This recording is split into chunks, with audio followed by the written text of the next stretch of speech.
20 years, and I've finally come back. Jonathan Reed stepped out of the Bentley, speaking so quietly that only he could hear the words. Everything still looks the same. The neighborhood had aged with time. The brick walls had darkened, dust covered the windows, and the wooden sign above Brooks' clay house had lost nearly all its paint. But the pottery workshop was still there. So was the small house behind it. Jonathan stood beside the car with one hand resting on the open door. For a few seconds, the distance of 20 years seemed to disappear. He saw himself as he had been back then, hungry, exhausted, without enough money in his pocket to buy a meal. A voice pulled him back to the present. "Sir, you can't park there." Jonathan turned. Two men had just stepped out of the workshop. The older one was in his 60s, broad-shouldered, wearing a brown apron streaked with dried clay. The other appeared to be in his 40s, his sleeves rolled up as he held a large cardboard box against his chest. The older man pointed toward the Bentley. "You're blocking the loading door." Jonathan glanced behind him. His car was parked close to a wide wooden door on the side of the workshop. "I'll only be here a few minutes. I'll leave as soon as I'm finished." The man shook his head. "A few minutes is enough to delay everyone else. There isn't a delivery truck here right now, but one could arrive at any moment." Jonathan looked at him. It had been a long time since anyone had spoken to him so directly. In polished boardrooms, people usually weighed every word before speaking, even while plotting to betray him. The younger man adjusted the box in his arms. "There's an open space beside the church. Drive farther up, turn into the alley, and park along the brick wall." Jonathan almost told him that he had driven halfway across the city for something far more important than a delivery truck that had not even arrived. Instead, he looked at the workshop door, then at the two men standing in front of him. "All right." He returned to the driver's seat, closed the door, and started the engine. The Bentley rolled slowly along the curb, past the church, and stopped beneath a row of bare trees. Jonathan remained behind the wheel for several seconds. His phone vibrated on the center console. He did not need to look at the screen to guess who was calling. A lawyer, a reporter, a creditor. Perhaps a board member trying to pressure him into signing another document. He silenced the phone. On the passenger seat sat a blue ceramic cup wrapped in an old dish towel. Inside his coat pocket was a letter folded into quarters, written before sunrise. Jonathan picked up the cup, stepped out of the car, and walked back toward the workshop. The two men were still outside. The younger one had carried the box inside. The older man stood near the entrance, holding a tall, unglazed clay vase in both hands. Its surface remained dull while it dried. He carefully placed it beside his boots. "Who are you here to see?" Jonathan looked over his shoulder. Behind the workshop stood a narrow two-story house with faded green shutters. The porch railing leaned slightly toward the yard. An old metal chair still sat near the steps. Jonathan remembered sitting in that chair, holding a bowl of hot soup in both hands while trying to hide the hunger that had followed him for 2 days. He pointed toward the house. "I'm looking for Mr. Brooks." The older man's expression changed. His eyes narrowed slightly, and the firmness around his mouth slowly softened. "Elia Brooks?" "Yes." The younger man appeared in the doorway again.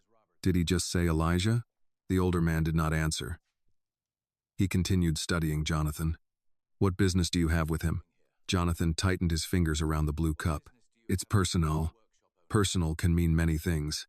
"I knew him once." "How long ago?" 20 years. The younger man looked at Jonathan's expensive clothes, then toward the Bentley parked near the church. 20 years is a long time to wait before remembering someone. Jonathan did not defend himself. "I know." The older man picked up the vase again. "Come inside." The workshop was warmer than the street. The sense of damp clay, ash, and glaze blended in the air. Shelves against one wall held finished bowls, cups, and vases. Farther back, other pieces waited to be fired. Only a few people were working. A woman beside the packing table stopped folding cardboard boxes. Another man set down his trimming tool. In the center of the workshop, Annie sat at a pottery wheel, her clay-covered hands shaping a tall, narrow vase. The older man placed his vase on a shelf. "This man says he's looking for Elijah." Every working hand stopped. The wheel in front of Annie continued turning for several more seconds before slowing beneath her foot. She lifted her hands from the clay and looked toward Jonathan. The others moved closer. The woman at the packing table studied him from his shoes to his face. "What do you want with Mr. Brooks?" Jonathan raised the blue cup. He gave me this. Annie wiped her fingers on a piece of cloth. That still doesn't answer the question. Jonathan looked at the young woman in front of him. My name is Jonathan Reed. The man standing near the door released a quiet breath. The woman beside the packing table immediately looked toward the others. Annie remained calm. Jonathan continued, 20 years ago, I had no job, no money, and nowhere to sleep. My car broke down a few blocks from here. Mr. Brooks let me stay in the storage room. He fed me and gave me work until I could stand on my own again. The older man stepped closer. I'm Daniel Price. I worked beside Elijah for 34 years. Jonathan nodded. Then you know what kind of man he was. I do. Daniel looked at the cup in Jonathan's hand. I also know he used to talk about a man named Jonathan Reed. Jonathan's throat tightened. I came here to thank him. No one spoke. Jonathan looked from Daniel to Annie. Is he in the house? Annie placed the cloth on the table. My grandfather died 8 months ago. Jonathan did not move. His fingers slowly tightened around the cup.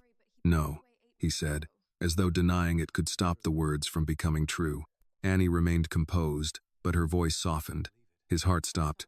His lungs had been weak for years. Jonathan turned toward the windows overlooking the small house behind the workshop. For weeks, he had imagined this meeting. He had pictured Elijah opening the door, older, his hair whiter, but still able to recognize him. Perhaps the old man would be angry because Jonathan had stayed away for so long. Perhaps he would say nothing, or perhaps he would invite Jonathan to sit in the old chair and ask why it had taken him 20 years to return. Jonathan had rehearsed his apology again and again during the drive through Baltimore. Now the man who needed to hear it was gone. Daniel opened a drawer beside the work table and removed several envelopes. We sent letters to your office, he said. More than once. Jonathan took the first envelope. The address was completely correct. The letter had been returned unopened. The second envelope bore the seal of Reed Global. Someone had received it, processed it, and sent back a standard response. Jonathan looked at the date in the corner. 14 months earlier. Annie spoke behind him. During his final days, every time he heard a car stop outside, my grandfather looked toward the door. Jonathan closed his eyes. He thought you might come back someday. Jonathan placed the envelopes on the table before his hands began to shake. He did not ask how long Elijah had waited. He did not dare ask how many times. During those final months, the old man had mistaken a stranger for him. Jonathan turned and walked straight outside. The cold air struck his face in the yard. His phone began ringing again. He pulled it out, silenced it, and pushed it back into his coat. The folded letter slipped from his pocket and fell to the ground. Jonathan did not notice. He continued toward the rear entrance of the workshop, where orange light spilled through the kiln room window.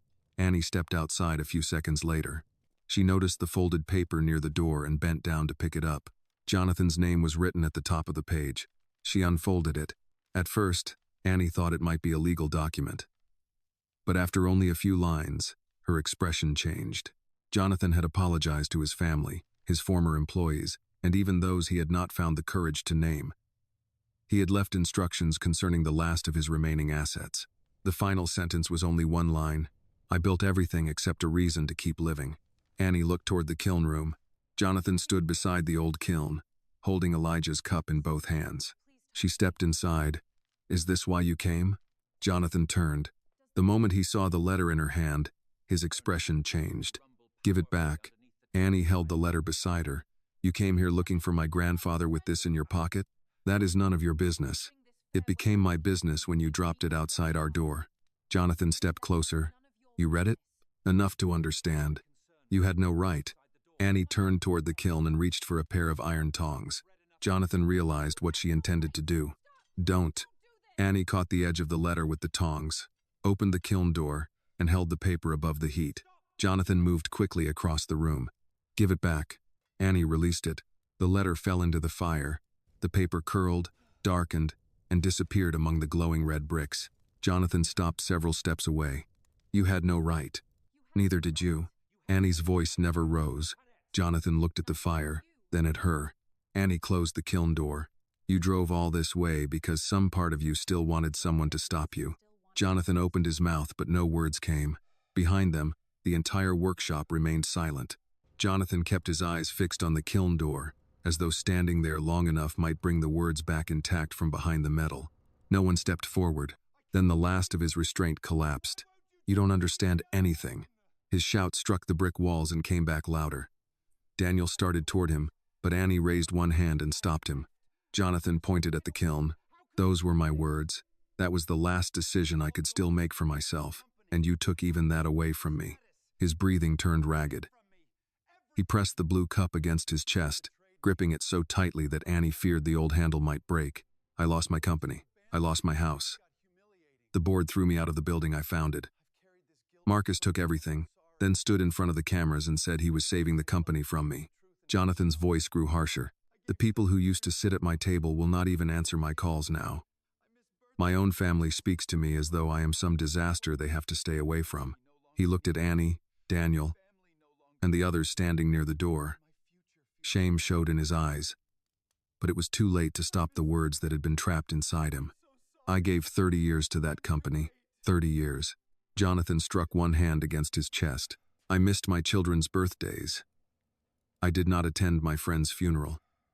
I sat in boardrooms on holidays and told myself that one day every sacrifice would mean something." The hand holding the cup began to shake harder. "But now the work is gone. The company does not need me. My family does not need me. I have no future."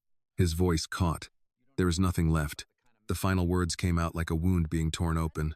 Jonathan broke down. There was no anger left in his sobs, only pain that had been buried too long and could no longer be held back. "Why did he have to die before I came back?" If Jonathan's pain touched your heart, please like this video, comment where you are watching from, and subscribe to the channel for more inspiring stories. Jonathan's body sagged. He folded forward, still clutching the cup as though it were the only thing keeping him from falling apart completely. Daniel moved to him at once, took hold of his arm, and guided him toward a wooden chair. Jonathan tried to push him away. "I'm fine." "No," Daniel said. "You are not fine. Sit down." Jonathan seemed ready to argue, but his legs would no longer support him. He sank into the chair, his shoulders trembling.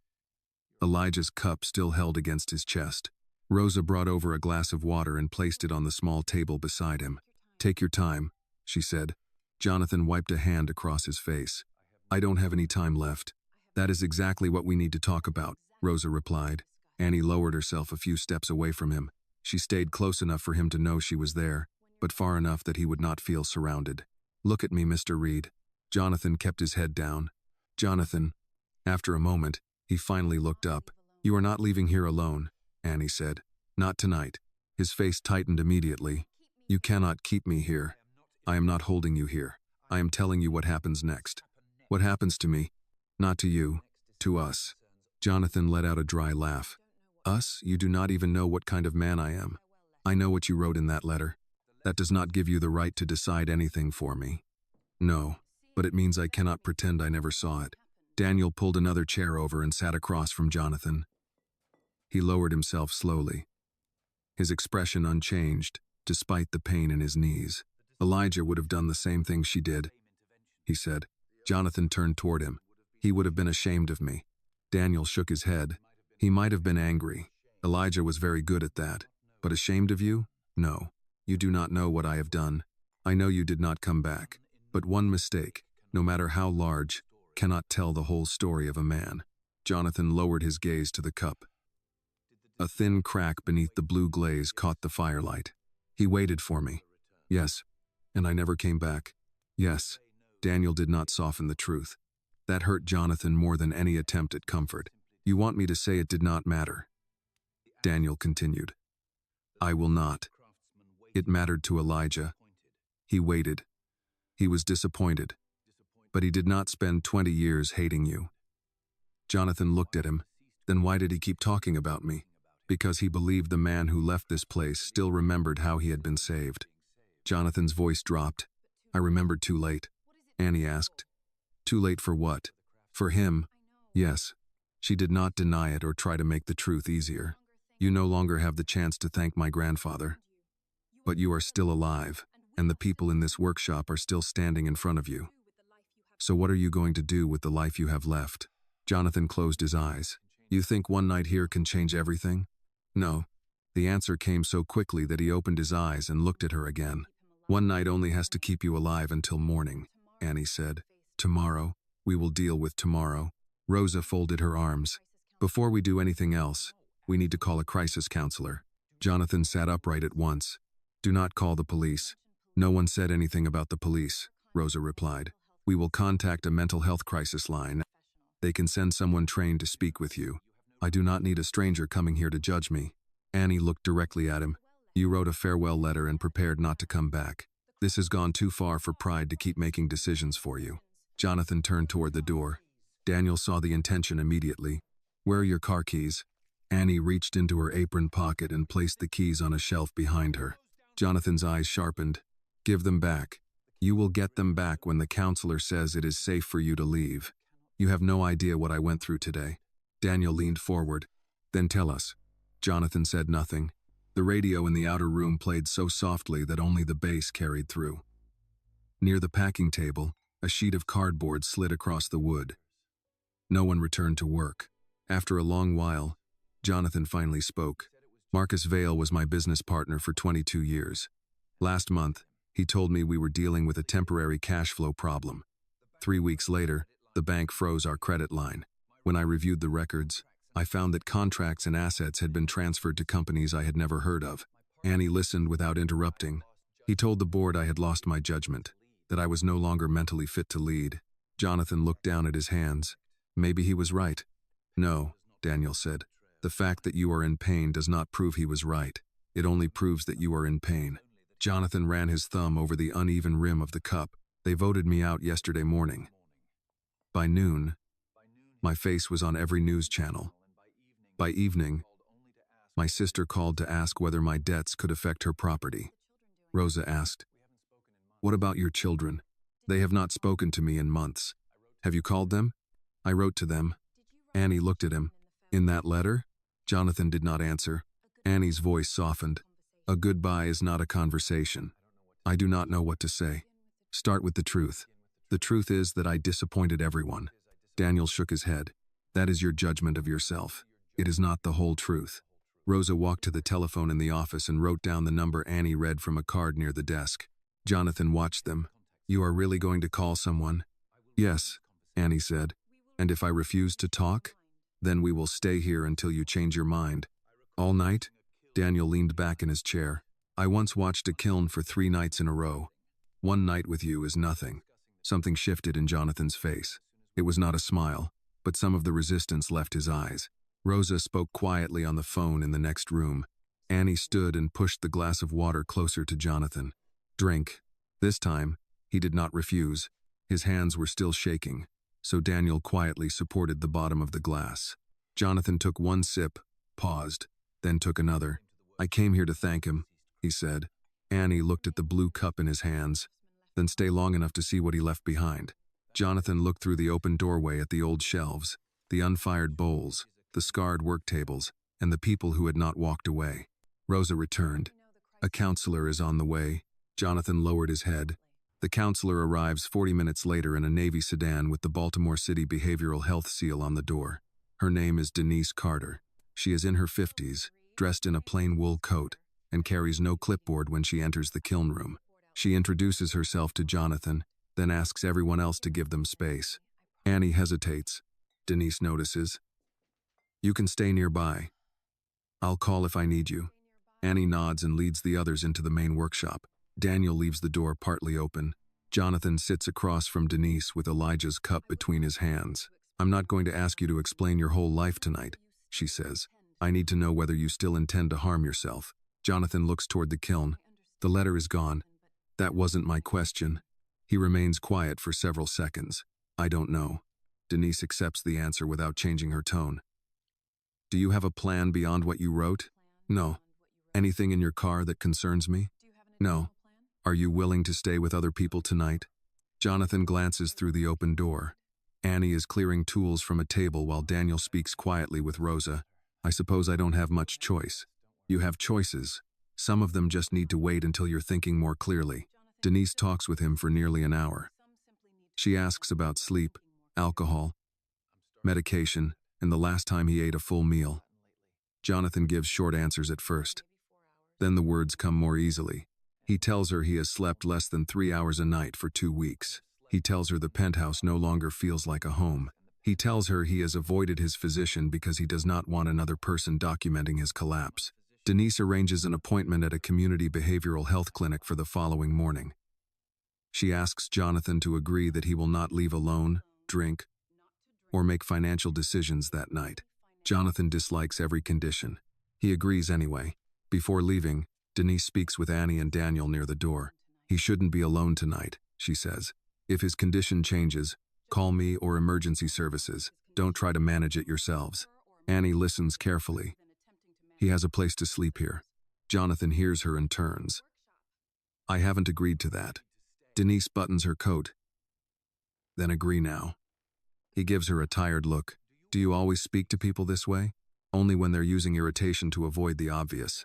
Daniel lowers his head to hide a small smile. After Denise leaves, Jonathan reaches for his coat. Annie steps between him and the doorway. Where are you going? To a hotel. With what card? Jonathan says nothing. Your accounts are frozen, she continues. You said that yourself. I can find somewhere. Daniel checks the time on the wall clock. It's after 10. The nearest decent hotel is downtown. And you're not driving tonight. Jonathan looks toward the shelf where Annie placed his keys. You're all getting very comfortable making decisions for me. Rosa returns from the small break room carrying a bowl. We're making one decision. You eat, then you sleep. The bowl contains beef stew with potatoes and carrots. A piece of cornbread rests on a paper napkin beside it. Jonathan has no appetite, but the smell brings back the night Elijah first let him into the workshop. He takes the bowl. They sit around the work table. No one asks him to continue explaining himself. Daniel talks about a kiln shelf that needs replacing. Rosa mentions an order from a church group. Annie checks tomorrow's schedule and crosses out 2 tasks Elijah used to handle alone. Jonathan eats slowly. When he finishes, Rosa collects the bowl. I'll wash it, he says. You can wash dishes tomorrow. I may not be here tomorrow. Annie closes the notebook. Then wash it tonight. Jonathan takes the bowl to the sink. The simple task unsettles him more than the financial hearings, the cameras, or the board vote. No one has asked him to wash his own dish in years. At home, glasses disappeared from tables before he noticed them. In the office, coffee arrived without being requested. Here, the water runs lukewarm from an old faucet, and the sponge has worn thin at one corner. He washes the bowl, dries it, and places it on the rack. Daniel watches from the table. Storage room is through there. The room once held boxes of clay and packing materials. Someone has cleared enough space for a narrow cot. A folded quilt rests at the foot. A wooden crate serves as a bedside table. Jonathan recognizes the quilt. Elijah kept that? Daniel stands in the doorway. His wife made it. He used to bring it out during overnight firings. Jonathan touches one faded square of blue fabric. Daniel says, You slept under it once. I remember. For a moment, neither man speaks. Jonathan finally asks, Was he angry with me? Daniel leans one shoulder against the doorframe. Sometimes. Jonathan lowers his hand. He'd see your name in the business section and complain that you had enough money to buy a newspaper but not enough sense to write a letter. That sounds like him. He was proud, too. He kept every article. Jonathan looks around the small room. Why? Because people can disappoint you without becoming worthless. The words remain between them. Daniel continues. Don't ask me to excuse 20 years. I won't. Elijah needed help near the end. And you weren't here. Jonathan nods once, but he never asked us to hate you for it. Daniel turns to leave. Mr. Price. Daniel stops. I'm sorry. That apology has been waiting a long time. Don't waste it on the man who needed it least. Jonathan sits on the edge of the cot. A few minutes later, his phone rings. Margaret's name appears on the screen. He considers letting it stop, then answers. Where are you? She asks without greeting him. West Baltimore. At that pottery place? Jonathan looks toward the workshop. How do you know? The bank called about the Bentley. They're tracking the vehicle. I'll deal with it tomorrow. You need to deal with everything tomorrow. The lake house is under review, and my attorney says your creditors may challenge the trust. Jonathan closes his eyes. Margaret, I can't have this conversation tonight. You don't get to choose when the rest of us face the consequences. What do you want me to do? I want you to stay away from the family house until the attorneys understand the exposure. And don't call the boys tonight. They've had enough. Jonathan grips the phone. I have nowhere else to go. There is a short pause. That isn't our problem anymore. The call ends. Jonathan remains seated, the phone against his palm. Annie is standing outside the room. She does not apologize for overhearing. You can stay here, she says. I heard you the first time. No, before, you thought it was pity. She points toward the workshop. It isn't. The roof leaks, the heat barely works, and everyone here has more work than time. If you stay, you help. Jonathan gives a weak laugh. I don't know how to help this place. You knew once. That was 20 years ago. Annie takes Elijah's old apron from a hook and places it on the crate beside him. Then let your hands remember. Jonathan looks at the dried clay pressed into the seams. What happens in the morning? You go to the clinic, then you come back and sweep the floor. You're serious. I usually am. She turns toward the door, then pauses. Mr. Reed? Yes? You don't have to solve your life tonight, just don't leave it. After she walks away, Jonathan sets the blue cup beside the apron. Outside the storage room, the workshop settles into silence. Pipes knock inside the wall. The kiln clicks as it cools. Somewhere near the packing table, Daniel switches off the final light. Jonathan lies down beneath Elijah's quilt. For the first time in many nights, he does not plan an ending. He waits for morning. Jonathan wakes before dawn to the sound of water moving through old pipes. For a few seconds, he does not know where he is. The ceiling hangs lower than the one in his penthouse, and a narrow line of cold air slips beneath the storage room door. Elijah's quilt covers his chest. The blue cup rests on the wooden crate beside the cot. Then the previous night returns. The letter, the kiln, Annie's voice. You don't have to solve your life tonight. Just don't leave it. Jonathan sits up and places both feet on the floor. His coat hangs from a nail near the door. Elijah's apron remains folded beside the cup. He slept nearly 5 hours. It is more than he has managed in weeks. When he enters the workshop, Daniel is already checking the kiln temperature. Rosa stands near the sink, pouring coffee into mismatched mugs. Annie is scraping dried clay from a work table. She glances at Jonathan. You're awake. So it appears. Clinic appointment is at 8:30. I remember. Rosa offers him a mug. Coffee first. Jonathan accepts it. The brew is stronger than what his former household staff served, and the cup has a small chip along the rim. Eggs are in the break room, Rosa says. Daniel brought biscuits. I'm not hungry. Annie keeps scraping the table. Eat anyway. Jonathan looks at her. Do you give orders to everyone before sunrise? Only the ones who need them repeated. Daniel places a thermometer on the metal counter. She gets that from Elijah. Jonathan drinks the coffee and goes into the break room. Breakfast consists of scrambled eggs, 2 biscuits wrapped in foil, and a jar of peach preserves. He eats without speaking. Daniel reads the local paper across from him, while Rosa reviews a packing list. An article about Reed Global appears below the business headline. Jonathan sees his own photograph before Daniel folds the page inward. You don't have to hide it, Jonathan says. I'm trying to eat. At 8, Annie places his car keys on the table. I'm driving, she says. Jonathan lifts his head. In my car? You're not going alone. I agreed to attend the appointment. I didn't agree to a chaperone. Daniel takes another bite of biscuit. Think of her as quality control. Jonathan almost refuses. Then he notices Annie has already put on her coat.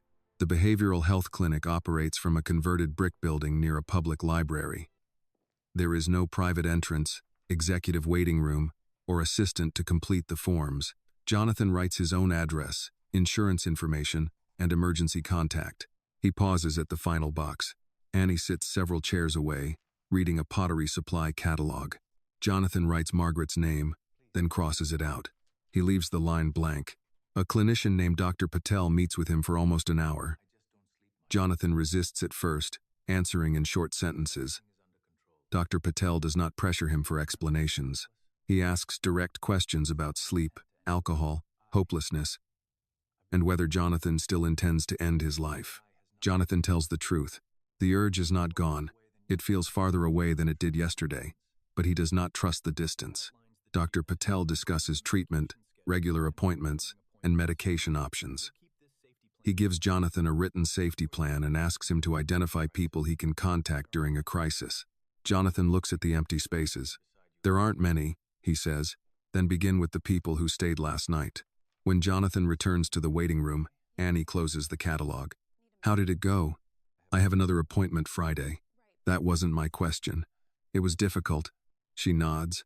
That sounds more honest. They drive back without speaking much. Jonathan watches Baltimore pass outside the window.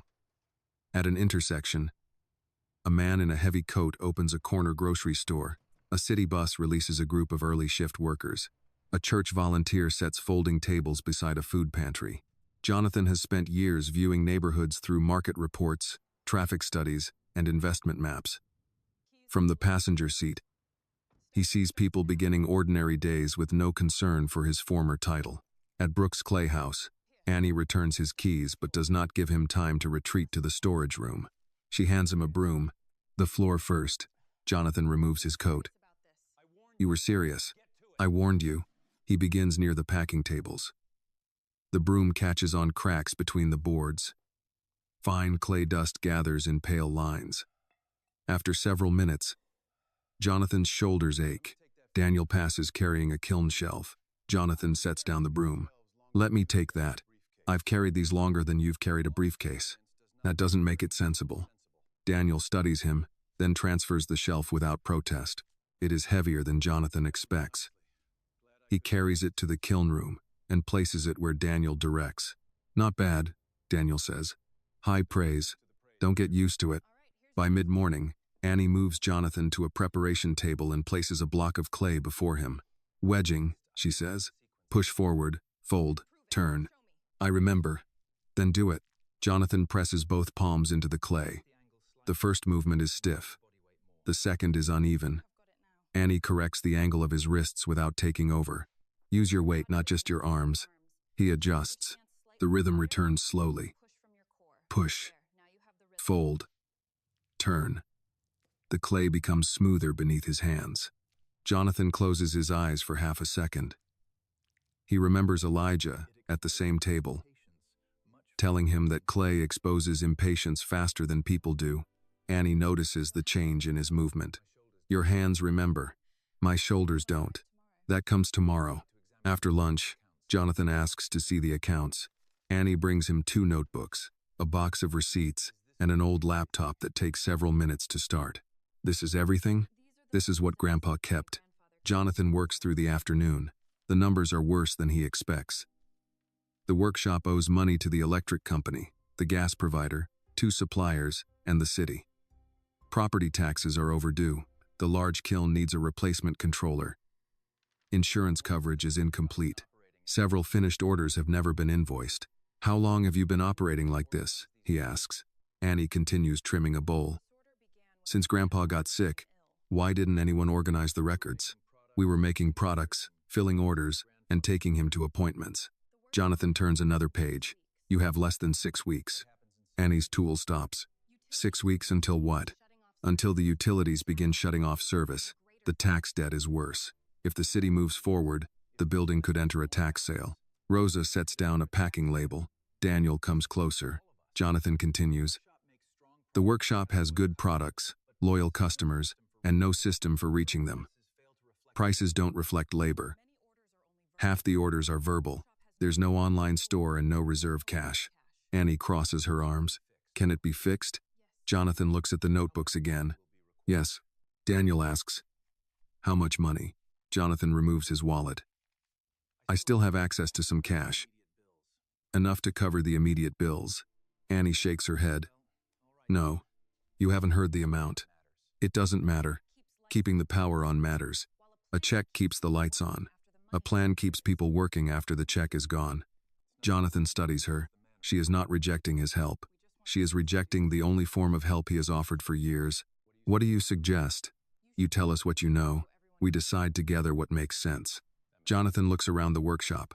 The worn tables, the aging kiln, the shelves filled with work no one outside the neighborhood has seen. I need a month. Daniel's face remains guarded. Why should we trust you with one? You shouldn't. Not yet. Jonathan closes the ledger. Let me earn the part that comes before trust.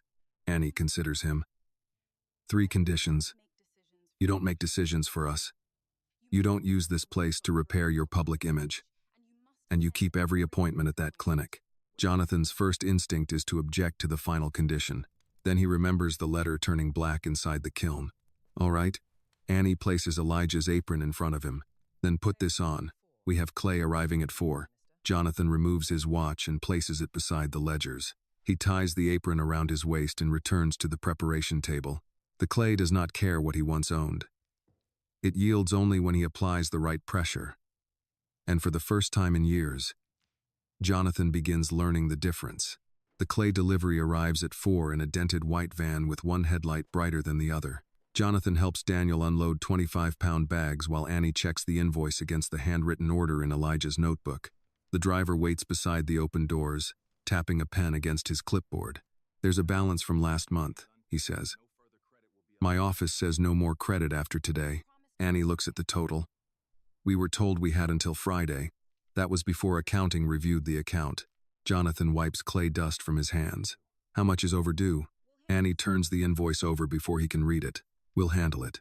The driver gives her an apologetic look. I'm not trying to make the day harder. I'm just carrying the message. Jonathan recognizes the tone. He has used it himself in meetings where someone's factory, pension, or contract was about to disappear. The speaker claims no responsibility because the decision came from somewhere higher. When does the next order need to be paid? Jonathan asks. Before it leaves the warehouse. And how often do you deliver here? Every other Thursday usually. Jonathan nods. Give us until tomorrow afternoon. I'll call your accounting office with a payment schedule. The driver looks from him to Annie. Are you authorized to do that? No, Annie says. Not without us. Jonathan corrects himself. We'll call together. The driver signs the receipt, leaves one copy, and drives away. Annie folds the invoice. That was condition number 1. I remember. You said I'll call. I changed it. After I reminded you, Daniel carries the last bag inside. He's been here one day. Give his bad habits time to become embarrassed. Jonathan follows him with another bag. My habits built a large company. Daniel sets his load beside the preparation table. And how is that company doing? Rosa coughs into her hand to cover a laugh. Jonathan accepts the point and goes back for the final bag. That evening, he spreads the workshop's records across the packing table. Annie, Daniel, and Rosa sit with him while the others finish cleaning tools. The old laptop hums beside 3 ledgers, a shoebox of receipts, and a stack of unpaid invoices. Jonathan writes 4 headings on a chalkboard. Cash, debt, orders, capacity. Annie reads them. You make everything sound like a warehouse. Right now, the workshop is losing money on almost every piece it sells. Rosa frowns. People already say our prices are high. They are comparing handmade work to factory products, Jonathan says. That doesn't mean your prices are high. It means you're selling to customers who don't understand what they're buying. Daniel folds his arms. And where do we find the customers who do? That's the right question. Jonathan lists the current products. Mugs, soup bowls, serving dishes, vases, planters. Some pieces take hours but sell for less than the cost of labor and firing. Others sit on shelves because no one has photographed them or offered them outside the block. Annie points toward the largest figures. We can't raise every price. People around here buy birthday gifts and wedding presents from us. We keep an affordable line, Jonathan says. But not every product has to serve the same buyer. He writes 3 categories beneath the figures. First, we protect Elijah's traditional designs. Limited batches, numbered pieces, the maker's name underneath. Those should cost more because they take more time. Daniel studies the board. Elijah never numbered anything. He also didn't have 3 utility notices on his desk. Daniel's mouth tightens. Jonathan lowers the chalk. I'm not trying to change what he made. I'm trying to explain its value to people who never met him. Annie considers that. What's second? Restaurant ware. Strong bowls, coffee cups, simple plates, regular orders instead of waiting for people to walk through the door. Rosa looks toward the kiln. We can handle small orders, not thousands. Then we don't promise thousands. Annie nods once. And third? Classes, weekend sessions, small groups, paid in advance. People want experiences. They want to touch the material and make something they can take home. Daniel raises an eyebrow. You think people will pay to do what we do for work? They pay to pick apples they could buy at a grocery store. Rosa laughs openly this time. He has a point. Annie walks to the board and takes the chalk from Jonathan. Under the 3 categories, she writes, Community hours. What is that, he asks. Tuesday evenings stay free for people referred by the neighborhood clinic and the Veterans Center. Saturday mornings stay open for residents who have worked here before. Jonathan begins calculating the lost production time. Annie notices, Don't. I'm only measuring the cost. Measure the value too. That's harder. No, it's just not on your spreadsheet. Daniel looks at Jonathan. Elijah kept the free hours even when we were behind. Jonathan glances at the ledgers. That may be part of why you're behind. The room goes quiet. Annie puts down the chalk. Efficiency is not the same thing as dignity. Jonathan meets her eyes. He wants to argue that unpaid hours cannot cover taxes, that principles become fragile when the gas company turns off the heat. Yet he remembers Elijah placing soup before a man who could not pay for it. All right, he says. We keep the hours, but we include them in the budget so we know what supports them. Annie's shoulders ease. That I can accept. They work until nearly 10. Jonathan creates a list of urgent calls for the morning. Utility companies, the tax office, insurance, suppliers, and every customer who has not paid an invoice. Rosa identifies finished orders waiting for pickup. Daniel writes down the true firing capacity of each kiln. Annie reviews every proposed change and removes anything that could push the workers beyond safe hours. The next morning, Jonathan begins with the electric company. He expects the name Reed to help. It does not. The representative speaks in a flat voice. The account requires a minimum payment of $1,200 by Friday. We can pay $600 Friday and the remainder within 2 weeks. The system won't approve that. Can your supervisor? My supervisor follows the same policy. Jonathan almost says he has negotiated loans larger than the company's annual revenue. Instead, he looks at Annie, who sits across from him with the account number and a pencil. What can the system approve? He asks. The representative pauses. $800 Friday, then $200 weekly. Jonathan writes it down and turns the page toward Annie. She nods. We accept. The gas company gives them 10 additional days. The city tax office refuses to change anything without written documentation. The insurance broker agrees to review the policy only after Daniel finds 3 years of inspection records in a metal cabinet. By noon, Jonathan's voice is rough. Annie places a mug of coffee beside him. Still think one supplier should be easy? No. Good. He lifts the mug. Her name is pressed into the clay beneath the handle. Jonathan studies the mark. What if every piece carried the maker's name? Annie sits opposite him. People buy the bowl, not the person. They should know there is a person. She turns the mug slowly. Grandpa used a small tree stamp. We keep the tree. Add the initials beside it. Daniel joins them. So nobody becomes invisible. Jonathan looks toward the shelves, then at the names in the payroll ledger. Yes, that afternoon, they build the first complete price list Brooks Clay House has had in years. It does not solve the debt, repair the kiln, or guarantee another order, but for the first time, every hour of labor appears beside a real cost. Near closing, Jonathan erases the old figures from the chalkboard and writes 6 words beneath the plan. Keep the craft, pay the people, grow carefully. Annie reads the sentence. That sounds less like a warehouse. Jonathan sets down the chalk. Give me time. Outside, daylight fades over West Baltimore. Inside, the lights remain on, though the next bill is already coming. The call comes the following morning, while Jonathan is reviewing 3 unpaid invoices. Annie is trimming the base of a soup bowl when the workshop phone rings. Rosa answers, listens for a moment, then covers the receiver with her hand. Someone is asking for Jonathan. No one has called the workshop for him before. Jonathan takes the receiver. Jonathan Reed, a familiar voice answers. I almost hung up when I heard where you were. Jonathan recognizes Thomas Keller, owner of Harbor Table, a group of 6 restaurants around Baltimore. 10 years earlier, Jonathan helped him secure financing for his second location. They have not spoken since the collapse of Reed Global. I'm glad you didn't, Jonathan says.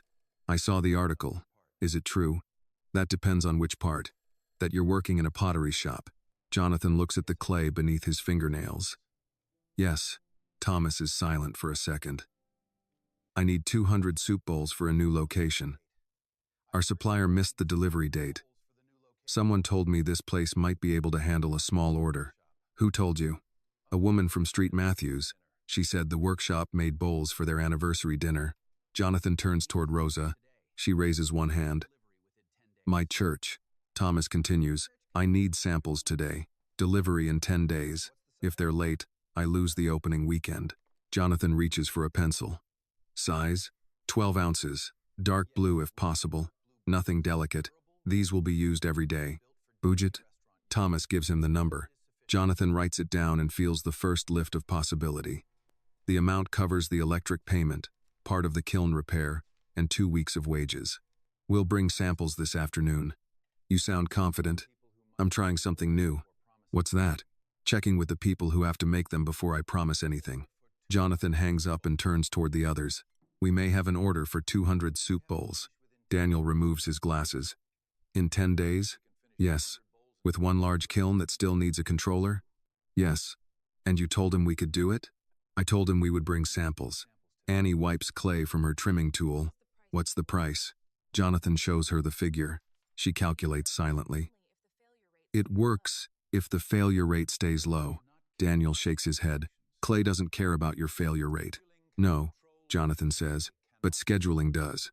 They gather around the chalkboard. Daniel estimates firing time. Rosa checks the glaze supply. Annie calculates how many bowls each person can shape without rushing the drying process. Jonathan proposes 2 production shifts. Annie crosses it out. Mr. Price can't stay on his feet 12 hours. I didn't ask him to. You were about to. Daniel taps the chalkboard. I can handle the morning firings. Someone else takes the evening checks. Jonathan volunteers. Daniel studies him. You remember how to read the cones? I remember enough to know I should ask you before touching anything. That is the best answer you've given all week. By noon, Annie finishes 3 samples. One has a wide rim, one is deeper, and the third has a curved side that rests comfortably in the hand. Rosa applies a dark blue glaze with a lighter line near the base. Daniel fires them in the smaller kiln. While they wait, Jonathan builds a production sheet with names, tasks, and deadlines. He starts to assign the work, then stops. Tell me what I'm missing. Annie looks at the page. Drying time depends on the weather. It's cold outside, and dry inside because of the heaters. The rims may dry faster than the bases. Daniel adds, we rotate the shelves twice a day. Rosa points to the packaging column. We need dividers. The ones we have are too thin for restaurant delivery. Jonathan adds each detail. The next morning, the samples are ready. Jonathan expects to drive them to Harbor Table alone, but Annie wraps the bowls in towels and carries the box toward the door. I'm coming. You don't trust me? I trust you to discuss numbers. I trust myself to discuss the work. They drive downtown in the Bentley. Annie says little as office buildings rise around them. Jonathan notices she keeps the box steady on her lap through every turn. Thomas meets them in the restaurant kitchen. He is in his late 50s, broad-faced, with reading glasses hanging from his shirt collar. He shakes Jonathan's hand, then looks toward Annie. This is Annie Brooks, Jonathan says. She runs the workshop. Thomas turns to her. You made the samples? With Rosa Martinez. Mr. Price handled the firing. She places the bowls on a stainless steel counter. Thomas tests the weight, runs a finger around the rims, and asks whether they can survive commercial dishwashers. Annie answers each question without exaggeration. She explains the clay body, glaze temperature, and expected variation between handmade pieces. Thomas holds up the deepest bowl. They won't all look exactly the same? No, Annie says. He seems uncertain. Jonathan begins to explain the value of handmade work, but Annie speaks first. They'll match in size, strength, and color. The small differences show they weren't pressed out by a machine. Your customers may not mention it, but they'll feel it when they hold the bowl. Thomas turns it in his hands again. What happens if you miss the date? We don't intend to, Jonathan says. Annie adds, if something changes, we call before it becomes your problem. Thomas looks between them and nods. 200, 10 days, same glaze as this one. He holds up the curved bowl. Jonathan extends his hand, but Thomas first asks, can you actually produce that many? Annie answers, yes. If you confirm today and pay half up front. Thomas smiles. You negotiate too? I pay people. He signs the order. Back at the workshop, no one celebrates for long. The deposit arrives by electronic transfer, and work begins before lunch. Annie and Jonathan take the first shaping shift. Daniel prepares kiln shelves. Rosa mixes glaze in large buckets, checking the color against the approved sample. Two other workers cut and weigh equal portions of clay. The workshop settles into rhythm. Push, center, open, lift. Jonathan's first bowl collapses at the rim. Annie slides it aside. Too much pressure. I know. Then stop arguing with the clay. He starts again. By the end of the day, his shoulders ache, and his fingertips feel raw. 38 bowls sit on boards near the drying racks. Annie has made 16 of them. Jonathan has made 9 that pass her inspection. Only 9? He asks. 8.5. What is half a bowl? She points to one with a weak rim. Tomorrow we'll decide. On the 4th day, the lights flicker. Everyone pauses. The power returns, then drops again. Daniel checks the kiln panel. If it shuts down during the firing, we lose the batch. Jonathan calls the utility company. There is an equipment failure on the block, and no one can promise stable service before morning. He contacts 3 people from his former network. 2 do not answer. The 3rd owns a construction company and has a portable generator large enough to support the kiln controls and ventilation. You'll need to pick it up yourself, the man says. My crews are out. Jonathan takes Daniel's pickup truck because the generator will not fit in the Bentley. Annie watches him climb into the worn cab.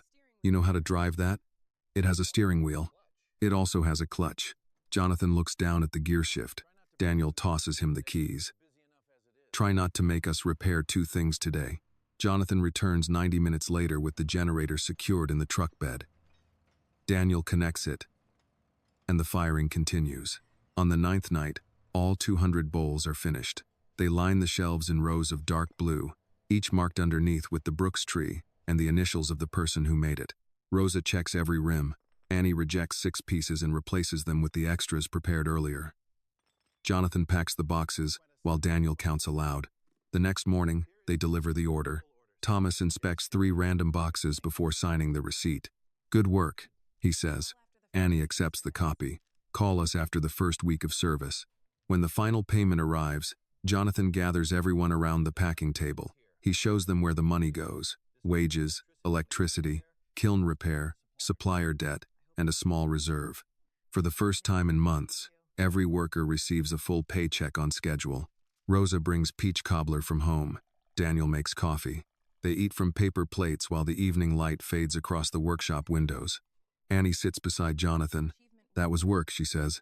Don't mistake it for redemption. Jonathan takes another bite of cobbler. I'll settle for work. She almost smiles. Around them, the shelves are emptier, the bills are marked paid, and the repaired kiln begins warming for the next small order. The first contract has not saved Brooks' clay house, but it has given everyone inside one thing they did not have 10 days earlier: proof that the workshop can still stand on its own feet. The article appears online 3 mornings after the restaurant order is delivered. Rosa finds it first. She is checking shipping labels at the packing table when her phone vibrates. Her expression changes before she says anything. Annie looks up from the wheel. What? Rosa turns the screen toward her. The headline reads, Fallon Billionaire seeks redemption in black. Owned pottery shop. A photograph shows Jonathan carrying a box outside Brooks' clay house. Annie stands behind him, partly hidden by the doorframe. Jonathan reads the first paragraph over Rosa's shoulder. The article calls him a disgraced financier attempting to rebuild his image through community charity. It describes Annie as a young beneficiary of his business knowledge and suggests the workshop survives because of his arrival. Daniel removes his glasses. Beneficiary? Annie takes the phone. They make it sound like I was waiting for him to show up and explain my own work. Jonathan reads further. The reporter mentions Reed Global's collapse, the investigation into company finances, and the possibility that Jonathan is using Brooks' clay house to protect assets from creditors. That part is false, he says. Rosa folds her arms. Which part? The charity story or the asset story? Both. Annie continues reading. They never called me. They called me yesterday, Jonathan says. Every face turns toward him. You spoke with them? Annie asks. No, I declined. And you didn't tell us? I didn't think it mattered. It matters when my name and this workshop are in the article. Jonathan puts down the phone. You're right. Daniel studies him. That came faster than it used to. Jonathan ignores the remark. By noon, 2 customers cancel orders. One says she does not want to become involved in a public scandal. Another leaves a message asking whether the workshop is now funded by Reed Global. The phone keeps ringing. Annie finally disconnects it. That won't stop the questions, Jonathan says. It will stop the bell. A man from the neighborhood enters shortly before lunch. He has bought holiday gifts from the workshop for years. He places a printed copy of the article on the counter. Is this true? Annie asks. Which part? That he's running the place now? No. The man turns toward Jonathan. Then why is his name bigger than yours? Jonathan has no answer that will improve the situation. By late afternoon, the pastor of New Hope Baptist Church calls and asks Annie to attend a community meeting that evening. News of Jonathan's presence has spread beyond the article. Some residents believe Brooks' Clay House is being sold. Others think Annie has entered a private agreement without consulting the families who depend on the workshop. Jonathan offers not to attend. Annie shakes her head. That makes it look like we're hiding you. I can sit in the back. You can answer when someone asks you a question. The meeting takes place in the church basement. Folding chairs face a long table beneath a bulletin board covered with food drive notices and announcements for senior transportation. Coffee sits in metal dispensers near the wall. Someone has brought pound cake cut into small squares. Jonathan enters beside Annie and Daniel. Conversations lower as they cross the room. He recognizes the reaction. It once meant influence. Now it means suspicion. Pastor Lewis, a man in his late 60s, greets Annie first. Miss Brooks, Pastor. Then he offers Jonathan his hand. Mr. Reed, thank you for letting me attend. This room doesn't close its doors to people because the questions are difficult. They sit at the front. A woman named Mrs. Green speaks first. She has lived 2 blocks from the workshop for 41 years. My husband bought our anniversary plates from Mr. Brooks, she says. I don't want to hear from a newspaper that the place has changed hands. It hasn't, Annie replies. Jonathan does not own the building, the business, or the decisions. Then what does he do? He works. A few people murmur. Mrs. Green looks toward Jonathan. Men with cars like yours don't usually carry clay for hourly wages. I'm not taking wages. Annie turns toward him. That wasn't the arrangement. Jonathan realizes he has exposed another assumption. We haven't settled that yet, he says. We will, Annie replies. A man near the second row raises his hand. Is he paying the bills? No, Annie says. Jonathan adds, I offered. She refused. That brings a few quiet laughs. Another resident holds up the article. It says you're advising the workshop. I am, Jonathan says. When they ask, and what do you get? Nothing. The man's expression remains doubtful. Nobody like you works for nothing. Jonathan rests his hands on the table. I came here for a man who helped me 20 years ago. I arrived too late to thank him. I stayed because the people here gave me a reason to keep working. He does not mention the letter. Annie watches him but does not interrupt. A woman in the back speaks. That sounds good. Good stories are useful when someone wants the public to forget what they did. Jonathan nods. You're right. The room stills. He continues. You should question my motives. You should question my decisions. I built a company large enough that I stopped seeing what happened below the reports on my desk. That failure followed me here. Daniel looks toward him. Jonathan says, you do not owe me trust. You have the right to watch what I do.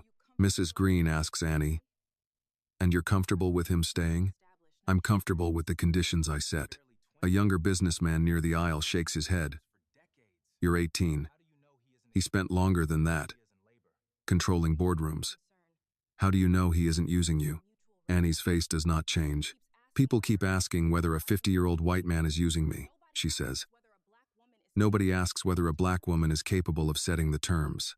The room becomes quiet enough to hear the heating pipes. The man looks down. Annie continues. Jonathan doesn't speak for this workshop. He doesn't sign anything without us. He doesn't decide who gets paid, what we make, or what we protect. He gives advice. We choose what to use. Pastor Lewis leans back in his chair. That sounds clear. Mrs. Green turns to Jonathan. And you accept that? Yes. Even when they reject your advice? Jonathan glances at Annie. That happens often. A few people laugh, and the tension loosens. The meeting continues for another hour. Residents ask about ownership, debt, wages, and whether the workshop plans to remain accessible to the neighborhood. Annie answers most of the questions. Daniel explains the production limits. Rosa describes the first restaurant order. Jonathan speaks only when the subject concerns him. Afterward, Pastor Lewis pours coffee into 2 paper cups and offers one to Jonathan. You handled that better than I expected. So did I. The pastor takes a slow sip. Elijah believed people should be judged by what they do after the apology. Jonathan looks toward Annie, who is helping Mrs. Green put on her coat. I haven't earned the apology yet. No, Pastor Lewis says, but you finally seem to understand it isn't a speech. Outside, Jonathan and Annie walk toward the Bentley. I'm sorry, he says. For what part? Not telling you about the reporter, letting the article make you look like someone waiting to be saved. Annie pulls her coat tighter against the cold. Then make sure your presence becomes useful enough to survive the suspicion. Jonathan opens the passenger door for her. She pauses. You don't have to do that. I know. On the drive back, neither of them sees the black sedan parked across from Brooks' clay house. The man inside photographs Jonathan's car, the workshop entrance, and the people returning from the church. Then he sends the images with a short message. Reed is still there. The shop may be worth more than we thought. The black sedan is gone by morning, but Jonathan notices 2 fresh tire marks near the curb when he arrives at the workshop. He says nothing at first. West Baltimore has no shortage of parked cars, and suspicion can become another form of fear if a person feeds it too quickly. Inside, Annie is reviewing the weekend orders while Daniel checks the smaller kiln. Rosa is on the phone with a customer who wants 12 serving bowls by the end of the month. Jonathan takes the tax notice from the office desk and reads it again. The figures have bothered him since the first day. The debt is real, but the city's timeline seems unusually aggressive for a workshop that has made partial payments. Do you have the property file? He asks. Annie points toward a metal cabinet. Bottom drawer. Grandpa kept everything. Jonathan carries the folders to the packing table. Deeds, assessments, insurance letters, inspection reports. Most are organized by year, in Elijah's careful handwriting. He finds a recent appraisal and stops. What? Annie asks. This valuation is too low. Daniel glances over. Low sounds better than high when taxes are involved, not when someone is preparing to buy the block. Jonathan opens the laptop and searches the city's public property database. The connection is slow, so each page takes several seconds to load. He enters the address beside the workshop. The upholstery shop next door was sold 4 months earlier. The empty laundromat changed hands 6 months before that. 3 row houses behind the alley were purchased within the same year. Each property lists a different buyer. Harbor Ridge Storage LLC, Monument East Partners LLC, Calvert Renewal Group LLC. Rosa comes closer. Those names mean anything to you? Not yet. He searches the registered addresses. 2 companies use the same law office downtown. The third lists a mailbox in Delaware, but its filing contact works at that same firm. Jonathan feels an old part of his mind return. Not the panic that follows a loss, but the discipline that once allowed him to see a pattern before anyone else knew one existed. He writes the company names on the chalkboard. Annie watches. You think one person owns all of them? I think someone wants it to look like 3 people do. He checks campaign records, planning applications, and business registrations. One attorney appears repeatedly, Leonard Shaw. Jonathan knows the name. He steps away from the laptop. Shaw represented Reed Global. Daniel's face tightens. Your company? Marcus's division. He handled acquisitions and zoning. Annie looks at the map on the screen. How much land have they bought? Almost everything from the church alley to Fulton Street. And this building? Jonathan opens the parcel record for Brooks' Clay House. The property has not been sold, but a notice has been filed against it. A private lender purchased part of the tax debt 2 weeks earlier. The lender's mailing address leads to another company connected to Leonard Shaw. Jonathan turns the laptop toward Annie. They don't need you to agree to sell. If they control enough of the debt, they can pressure the workshop until you miss a deadline, then push the property toward foreclosure. Rosa rests one hand on the table. Why would anyone work this hard for an old shop?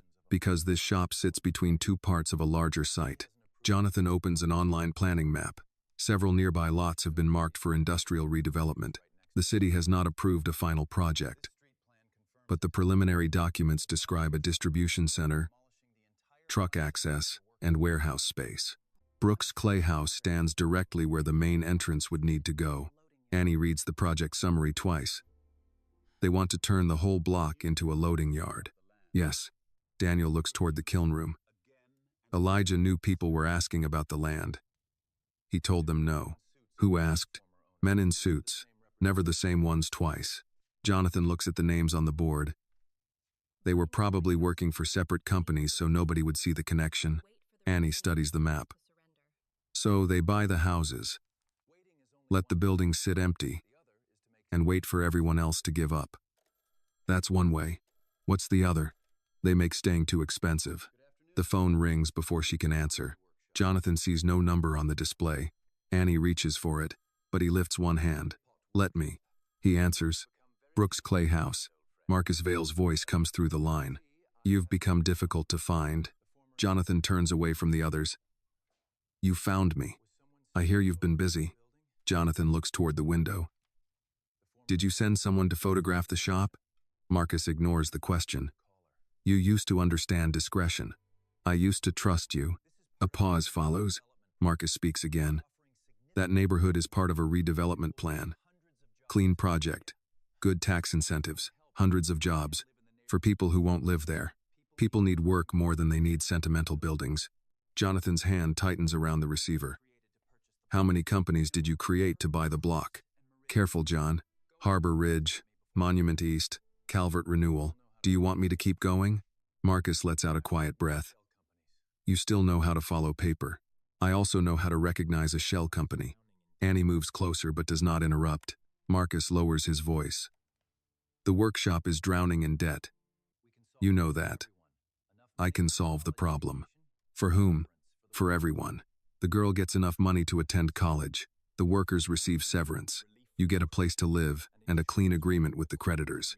Jonathan says nothing. Marcus continues. There's a house in Florida. Modest, but comfortable. I can clear part of your personal liability and make sure the press loses interest. And what do you want? You persuade them to sell. Jonathan turns toward Annie. She cannot hear Marcus's words, but she understands enough from his face. You stole from Reed Global, Jonathan says. Now you want me to steal this place for you. I protected the company from your collapse. You caused it. You signed the papers. The words strike their target. Jonathan did sign many of them. Some in crowded board packets. Others after Marcus assured him the details were routine. Marcus continues. Don't confuse humiliation with redemption. You lost billions. And now you're sleeping in a pottery shop while a young woman tells you when to sweep the floor. Jonathan looks at the chalkboard. Keep the craft. Pay the people. Grow carefully.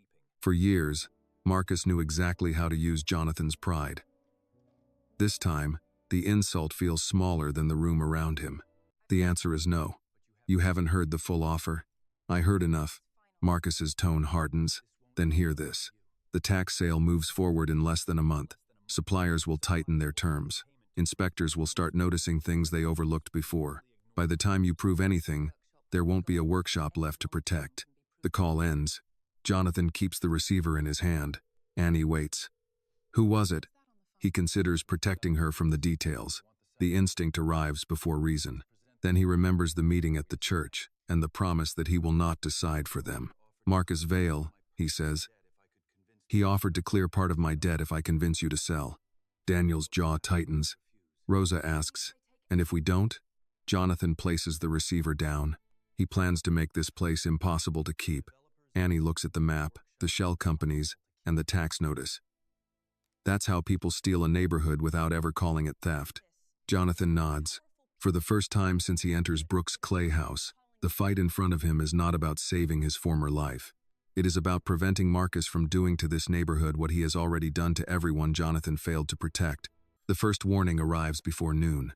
A supplier calls Annie and says all future clay deliveries require payment in advance. He apologizes several times, but the decision is final. We've paid on schedule for the last 2 orders, Annie says. I know. Then why change the terms? A pause follows. Our credit department reviewed the account. Your credit department, or someone who called your office? The man does not answer directly. I'm sorry, Annie. I have to follow the instructions I was given. She hangs up and writes the new terms beside the delivery schedule. Jonathan reads the note. Marcus started with the supplier. Daniel looks toward the shelves. We have enough clay for 12 days. Less if the restaurant places another order, Rosa adds. Jonathan reaches for the phone. I'll call the owner. Annie puts her hand over the receiver. What are you going to say? That Marcus is interfering with their business decisions. Can you prove it? Not yet. Then you'll sound like a man blaming his former partner for every closed door. Jonathan releases the phone. She is right, and that makes the silence harder to accept. An hour later, a city vehicle stops outside. 2 inspectors enter carrying tablets and identification badges. One introduces himself as Mr. Cole from Fire Prevention. The other works for the Department of Housing and Community Development. We received a complaint regarding unsafe equipment and possible code violations, Mr. Cole says. Daniel removes his work gloves. We had an inspection 7 months ago. We're here today. Annie asks to see the complaint. It was submitted anonymously. Jonathan stands near the office doorway. What specific hazards were reported? The inspector looks at him. Recognition enters his face. You're Jonathan Reed. I asked about the complaint. Mr. Cole turns back to Annie. We need access to the full property. Annie does not refuse. Mr. Price goes with you. Nobody opens a kiln or moves equipment without him. The inspection lasts almost 3 hours. They test smoke detectors, examine wiring, measure ventilation, photograph a crack near the loading door, and question the age of the large kiln's shutoff valve. Daniel provides maintenance records, repair receipts, and the previous inspection report. Mr. Cole reads them without comment. When they finish, he hands Annie a preliminary notice. The large kiln cannot operate until a licensed technician inspects the ventilation system and replaces the automatic shutoff valve. Daniel reads the notice twice. That valve passed 7 months ago. The standard was updated. When? 3 months ago. And no one sent us notice? It was published online. Daniel's expression hardens. Mr. Brooks kept paper records because he didn't spend his life checking city websites. Mr. Cole's voice remains professional. I don't write the rules. Jonathan steps closer. How many workshops in this district were inspected under the new standard? I don't have that information. Was this visit scheduled before the anonymous complaint? No. Jonathan looks at the notice. How long do they have? 30 days to complete the full correction. The kiln remains offline until then. Can they use the smaller unit? Yes, if the wiring stays within capacity. The smaller kiln can handle less than 1/3 of their normal production. After the inspectors leave, Daniel places the notice on the work table. Marcus said inspectors would start noticing things. Annie looks through the window as the city vehicle pulls away. He wants us angry enough to make a mistake. Jonathan studies the list of required repairs.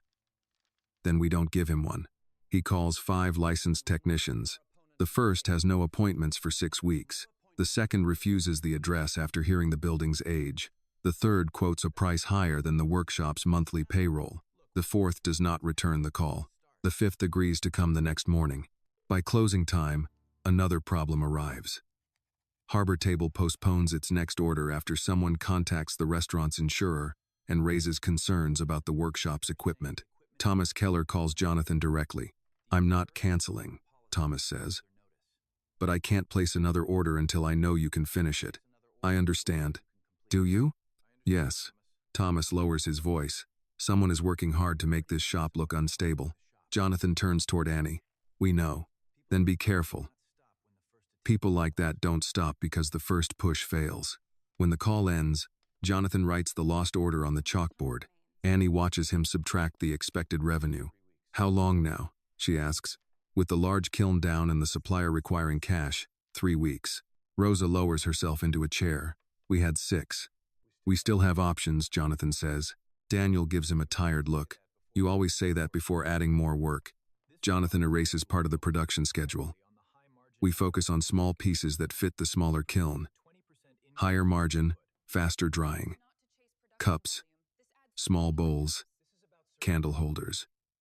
We just told people we wouldn't chase volume, Annie says. This isn't volume, it's survival.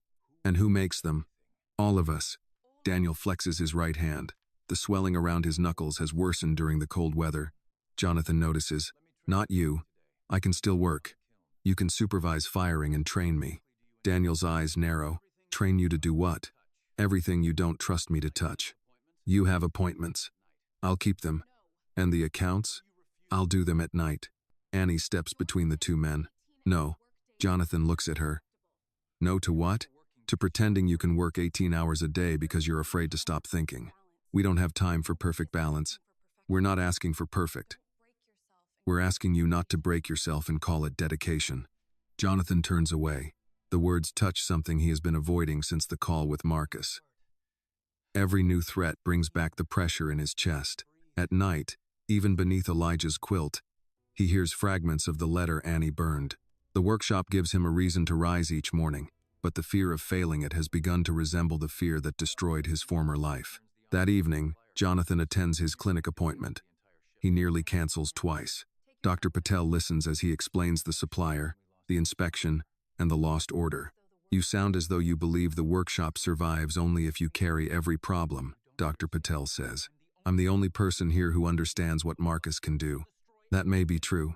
Jonathan waits for disagreement. Dr. Patel continues.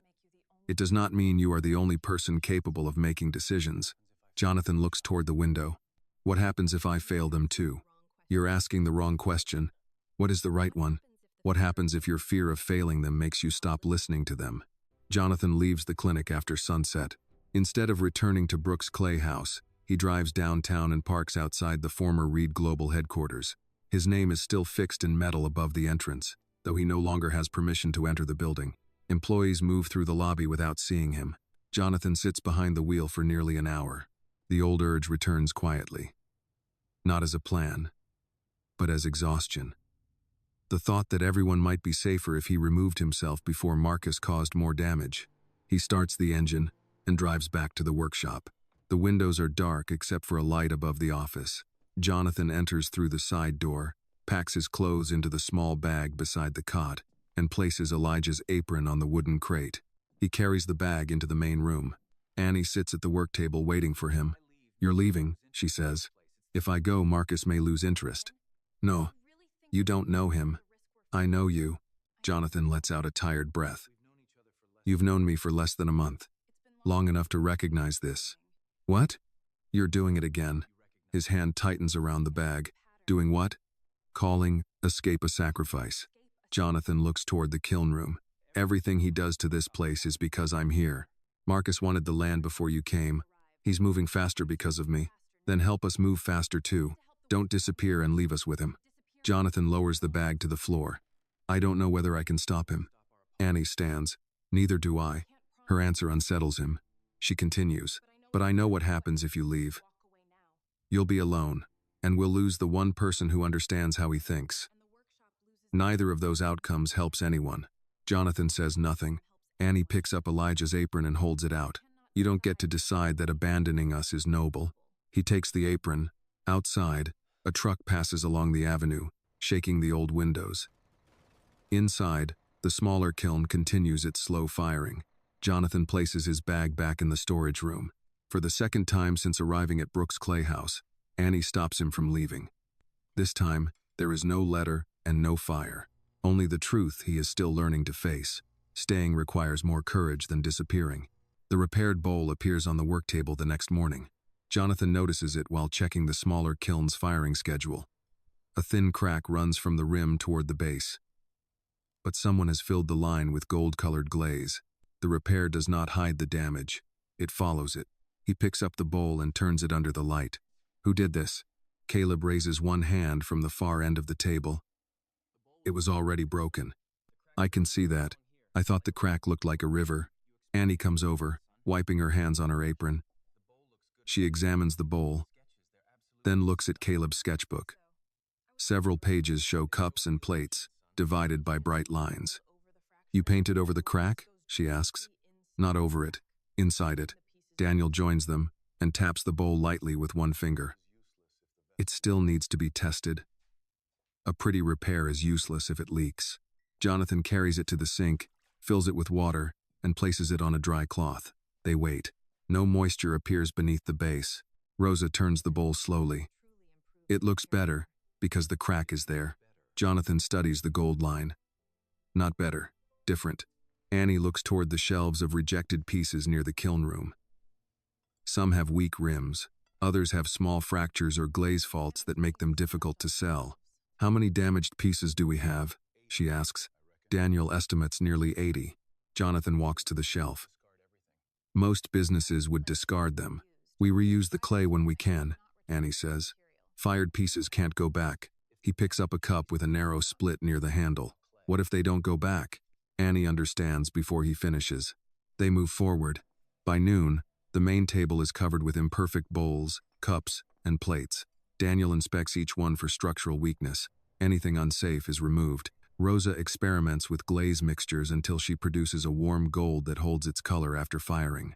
Jonathan writes possible names on the chalkboard. Second fire. Mended. Unbroken.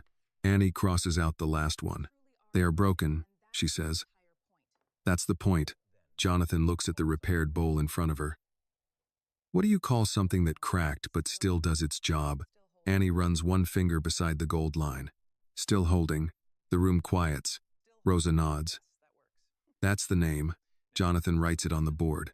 Still holding. The next question is how to present the collection without turning pain into a sales trick. Jonathan proposes a small card with each piece. It will explain that the item was repaired by hand and that part of the sale supports local mental health services. Annie watches him write. Are you planning to put your story on it? No. Why not? Because the product should be about the workshop. That wasn't my question. Jonathan sets down the marker. I don't want my worst night used to sell bowls. Neither do I. Then we agree. Annie points toward the card. But people need to understand why this matters. You don't have to tell them everything. You could say you know what it feels like to believe being damaged means being finished. Jonathan looks toward the kiln room. I don't want strangers discussing whether I was weak. Annie's voice softens. Are you ashamed you survived? The question unsettles him more than he expects. I'm ashamed it reached that point. That isn't the same thing. To people reading online, it will be. Some people will judge you. They already do. Jonathan picks up the repaired bowl. The gold line catches the morning light. What would you say? Annie thinks before answering. I'd say this collection was created by people who understand that damage doesn't erase usefulness. I'd say one of us arrived here believing his life had ended, and the workshop gave him another day, then another. That makes me sound like the center of it. Then stand farther back. They agree that Jonathan will appear in the workshop video but will not narrate it. There will be no interview, no dramatic confession, and no mention of the letter. Sarah Mitchell has not entered the story yet, so Rosa contacts a local photographer who has done work for the church. He agrees to film for a modest fee and accepts part of the payment in pottery. The video is recorded over 2 days. It begins with Annie placing a block of clay on the wheel. Daniel checks the kiln. Rosa brushes gold glaze into a narrow crack. Caleb draws patterns at the edge of the table. Jonathan sands the base of a repaired cup, his hands moving more slowly than the others but with growing confidence. No one speaks to the camera. The only voices come from the workshop itself. Turn it a little. Not that fast. Give the glaze another minute. That rim needs work. At the end, Annie sets the repaired bowl on the table. The words, still, holding appear on the screen, followed by one sentence. Broken does not mean empty. Jonathan objects when he sees it. It sounds too polished. Annie looks at him. It sounds true. They post the video on the workshop's new website and the church's social media page on a Thursday evening. By Friday morning, it has been shared more than 8,000 times. Orders arrive from Maryland, Virginia, Pennsylvania, and several states Jonathan has not expected. Some buyers leave short messages. For my husband after surgery. For my sister, 1 year sober. For a friend who started over at 62. For me, the workshop phone rings without stopping. Rosa reconnects it after Annie promises they will take turns answering. A Baltimore museum requests 12 pieces for a community art exhibition. A veterans organization asks whether Brooks Clay House can offer a monthly workshop. A hotel purchasing manager wants samples for its guest room coffee service. Jonathan begins calculating how much production they can accept. Annie watches the numbers appear on the board. Don't say yes to everything. This is the opportunity we needed. It becomes a problem if we promise more than we can make. We can add shifts. With which kiln? The technician says the large one may reopen next week. Jonathan turns toward her. Markets don't wait. Clay doesn't care about markets. Customers do. Then the customers can learn patience. Jonathan almost argues, then remembers the restaurant order and the failed rims caused by rushing. They cap the first release at 60 repaired pieces. The collection sells out in 11 minutes. For a moment, no one speaks. Then Rosa covers her mouth and laughs. Daniel sits down beside the kiln as if his legs have forgotten what to do. Annie checks the order screen twice. Jonathan feels a smile form before he can stop it. Annie notices. Was that a smile? No. It looked like one. I was reading the sales total. Of course. The income is enough to pay the supplier in advance, schedule the ventilation repair, and create a small reserve. Jonathan also sets aside the promised share for the neighborhood clinic. That evening, they eat takeout barbecue at the packing table. Daniel raises a paper cup of iced tea. 2. Caleb's broken bowl. Caleb corrects him. Repaired bowl. Daniel nods. Even better. Jonathan lifts his cup with the others. Across the room, the first still holding pieces wait for final firing, each crack traced in gold rather than hidden. For weeks, Jonathan has tried to prove that the workshop can survive without his money. Now it begins to prove something he has not expected. He may survive for the same reason, not because the damage disappears, but because it no longer has to remain the only thing anyone can see. The first cancellation arrives before breakfast. Rosa reads the email twice, then places her phone beside the packing tape. The hotel is pulling out. Jonathan looks up from the shipping list. Why? They say they're concerned about legal exposure connected to you. Annie stops labeling boxes. Legal exposure from buying cups? That's what they wrote. Jonathan takes the phone. The message is brief and carefully worded. It does not accuse the workshop of anything. It only says the purchasing department has decided to postpone all discussions until questions involving Reed Global are resolved. Before he finishes reading, the workshop phone rings. Daniel answers. His expression changes as he listens. Yes, ma'am, I understand. He ends the call. The museum wants to delay the exhibition. Rosa asks, same reason? They receive documents suggesting the workshop may be holding assets for Jonathan. Annie turns toward him. Is that possible? No, that wasn't what I asked. Jonathan sets down the phone. There is no Reed Global money here. I haven't transferred property, stock, or cash into the workshop. Everything we earned came from orders. Can anyone make it look otherwise? He thinks of Marcus, shell companies, altered records, and board packets signed too quickly. Yes. By 9, reporters have gathered outside.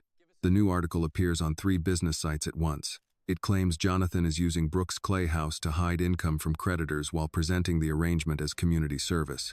Another headline suggests Annie has become the public face of a financial scheme she may not understand. Annie reads the sentence aloud. May not understand. She puts the phone down. Jonathan recognizes the anger in the movement. Don't go outside yet. Why? Because they want a reaction. They already wrote one for me. Let Sarah review the claims first. We haven't even called her. I will. Annie walks toward the front window. Cameras rise as soon as the reporters see her. Jonathan steps beside her. Let me speak to them. No, they came because of me. They're writing about me too. Annie, this could become hostile. She turns toward him. Then stand beside me. Don't stand in front. They open the door together. Questions come at once. Mr. Reed, are you hiding assets here? Annie, are you receiving payments from Reed Global? Who owns the still holding brand? Is the workshop being investigated? Annie raises one hand. We will answer questions after we review the documents being reported. Brooks Clay House is not owned by Jonathan Reed. He does not control our accounts, our property, or our decisions. A reporter near the curb calls out, "Are you qualified to manage the financial relationship?"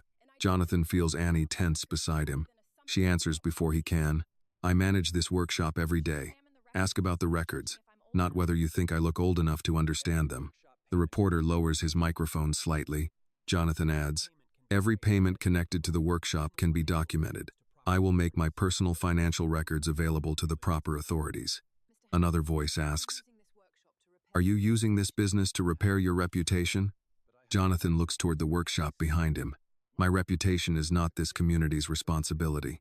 Annie closes the door before the questions begin again. Inside, Daniel places both hands on the work table. Now what? Jonathan calls Sarah Mitchell. She arrives within an hour carrying a laptop and a canvas bag filled with folders. She is in her late 40s, with short gray-brown hair and the manner of someone who has learned not to waste questions. I've been following Marcus Vale for 6 months, she says. Until today, I had patterns but no internal documents. Jonathan points toward the articles. Where did these come from? Anonymous files sent to several newsrooms. Some are real, some are altered. She opens one on her screen. This transfer is from Reed Global to a logistics subsidiary. The account number is genuine, but the recipient name was changed to Brooks Clayhouse. Annie leans closer. Can you prove it was changed? With the original bank record. Jonathan says, I may have copies in my old legal archive. Do you still have access? No. Marcus removed it. Sarah turns to him. Then we need another route. A crash sounds in the office. Everyone turns. Malik stands beside the filing cabinet. A box of receipts lies open at his feet. Annie walks toward him. What happened? I was looking for tape. The tape is near the shipping table. Malik avoids her eyes. Jonathan notices a flash drive near his shoe. Pick that up, he says. Malik freezes. Daniel moves closer. What is it? Malik reaches down, but Annie gets there first. She holds the drive between 2 fingers. Why was this in your pocket? It wasn't. We just saw it fall. Malik's face loses color. Rosa closes the office door. Annie keeps her voice level. Tell us now. Malik looks toward the floor. A man called me last week. What man? Jonathan asks. He said he worked for a consulting firm. He knew my mother was sick. He knew what the hospital wanted before they continued treatment. Daniel's anger rises. And you sold him our records? I gave him schedules, order totals, copies of invoices. Annie's hand tightens around the flash drive. Why? He paid me $5,000. Rosa sits down slowly. Malik continues before anyone can interrupt. He promised more after the workshop closed. He said the new distribution center would hire me. Annie's voice drops. You helped them close us. I thought they were buying the building anyway. You thought that made it acceptable? No. Then what did you think? Malik looks at her for the first time. I thought my mother might get another month. The room becomes still. Annie turns away, struggling to control her anger. Jonathan asks, did they email you? Malik notes. From what address? I saved everything. He points toward the flash drive. Sarah takes it from Annie and inserts it into her laptop. The files include payment instructions, requests for production schedules, and messages from a consulting company Jonathan recognizes as one of Marcus's contractors. One email contains a line that changes the room. Once the account is accelerated, the property can be secured within 72 hours. Sarah reads it again. The bank is planning to call the debt. The workshop phone rings. No one moves at first. Jonathan answers. A representative from the lender informs him that the full balance connected to the property is due immediately because of alleged financial misrepresentation. Unless payment is received, enforcement begins in 3 days. Jonathan ends the call and writes the deadline on the chalkboard. 72 hours. Annie stands in front of Malik. You're done here. Malik nods and reaches for his coat. Jonathan speaks before he reaches the door. Wait. Annie turns sharply. No. He caused this. I know. Then why stop him? Jonathan looks at Malik. Because Marcus found the weakest point and pressed until it broke. That doesn't excuse him. No, but desperation explains where the pressure came from. Annie's eyes fill with anger. Grandpa trusted him, then he answers for that. But we need every message, every payment, and every name he heard. Malik takes out his phone. I'll give you all of it. Sarah begins copying the files. Jonathan looks at Annie. We deal with what he did after we stop what Marcus is doing. She says nothing, but she does not force Malik out. Near sunset, 3 official vehicles stop outside Brooks Clay House. A deputy enters with two representatives from the lender. He hands Annie an enforcement notice. The building is to be secured pending review of the debt. Daniel reads the paper. You can't close a working shop without a hearing. The lender's representative replies, your attorney may challenge the action. When? Annie asks. After filing. How long does that take? I can't advise you. Workers are given 30 minutes to collect personal items. The kilns are shut down. Finished orders remain on the shelves. A locksmith replaces the front lock. Jonathan stands on the sidewalk as Annie watches from inside the glass door. For a moment, neither speaks. He places one hand against the glass. Annie places hers on the other side. Then the new lock closes between them. The still holding bowls remain inside, their repaired cracks lined in gold, while the people who made them are ordered away from the building they have spent years keeping alive. By sunrise, the sidewalk outside Brooks' clay house is covered with folding tables, extension cords, coffee urns, and boxes of clay. Annie stands near the locked entrance with a clipboard tucked beneath her arm. The new padlock hangs from the door behind her, bright against the old wood. She looks at it once, then turns toward the people gathering along the curb. We start at 8, she says. No one blocks the bus stop. Keep the walkway clear. Finished pieces go on the tables beside the church wall. Daniel arrives carrying a small kick wheel with the help of Pastor Lewis. Rosa brings 2 plastic tubs filled with tools. Mrs. Green appears with a stack of blankets and a large container of coffee. I brought cream and sugar, she says. People make poor decisions when they're cold. Jonathan carries a folding table from the church basement. He spent most of the night with Sarah and a legal aid attorney, reviewing Malik's messages and preparing an emergency filing. The court has not yet responded. He places the table near the curb. Annie points farther down the sidewalk. Not there. We need room for the clay. Jonathan moves it without argument. Sarah arrives with a camera operator and a small microphone clipped to her coat. She approaches Annie first. Are you comfortable being recorded? Yes. Do you want questions? Not yet. Show the work. At 8. Annie sits at the kick wheel and presses her foot against the lower stone. The wheel begins to turn. She centers a block of clay, while Daniel arranges tools beside her. A few residents stop on their way to work. Others come from the church carrying chairs and food. The people who once attended the pottery sessions bring their own supplies. Several former customers place Brooks' clay house bowls on the tables as a public display of support. Jonathan stands beside Sarah. This won't stop the foreclosure, he says. No, she replies. But it changes what happens in silence. Annie shapes the first bowl. When she finishes, she writes Rosa Martinez on a card and places it beside the wet clay. Rosa looks at her. Why my name? Because your family loses income if the shop stays closed. The next bowl carries Daniel Price, then Malik's mother, then the names of the other families who rely on the workshop. Annie speaks while her hands move. They locked the building because they thought the building was the work. It isn't. She looks toward the camera. They can lock a door. They can't lock the hands that built what's inside. Sarah's live broadcast begins spreading through local community pages. By mid-morning, the crowd reaches the next storefront. A woman from a neighborhood clinic brings brochures about counseling and grief support. 2 veterans who once attended free pottery sessions help keep the work area clear. Restaurant workers from Harbor Table arrive carrying soup and sandwiches. Thomas Keller finds Jonathan near the coffee table. I saw the broadcast, Thomas says. Jonathan offers his hand. You didn't have to come. I know. Thomas looks at the locked workshop. You told me someone was trying to make the place unstable. You left out the part where they planned to take it. We didn't have proof then. Do you now? Enough to make Marcus nervous. Maybe not enough to stop him. Thomas turns toward the tables. What can I do? Tell people the workshop completed your order honestly and on time. I can do better than that. He steps toward Sarah and agrees to speak on camera. By noon, messages begin arriving from customers asking how to purchase the bowls being made outside. Annie refuses to sell wet pieces or promise firing dates they cannot guarantee. Jonathan suggests taking deposits. No, she says. Not until we know when we can get back inside. We need money for legal costs. We also need people to trust us.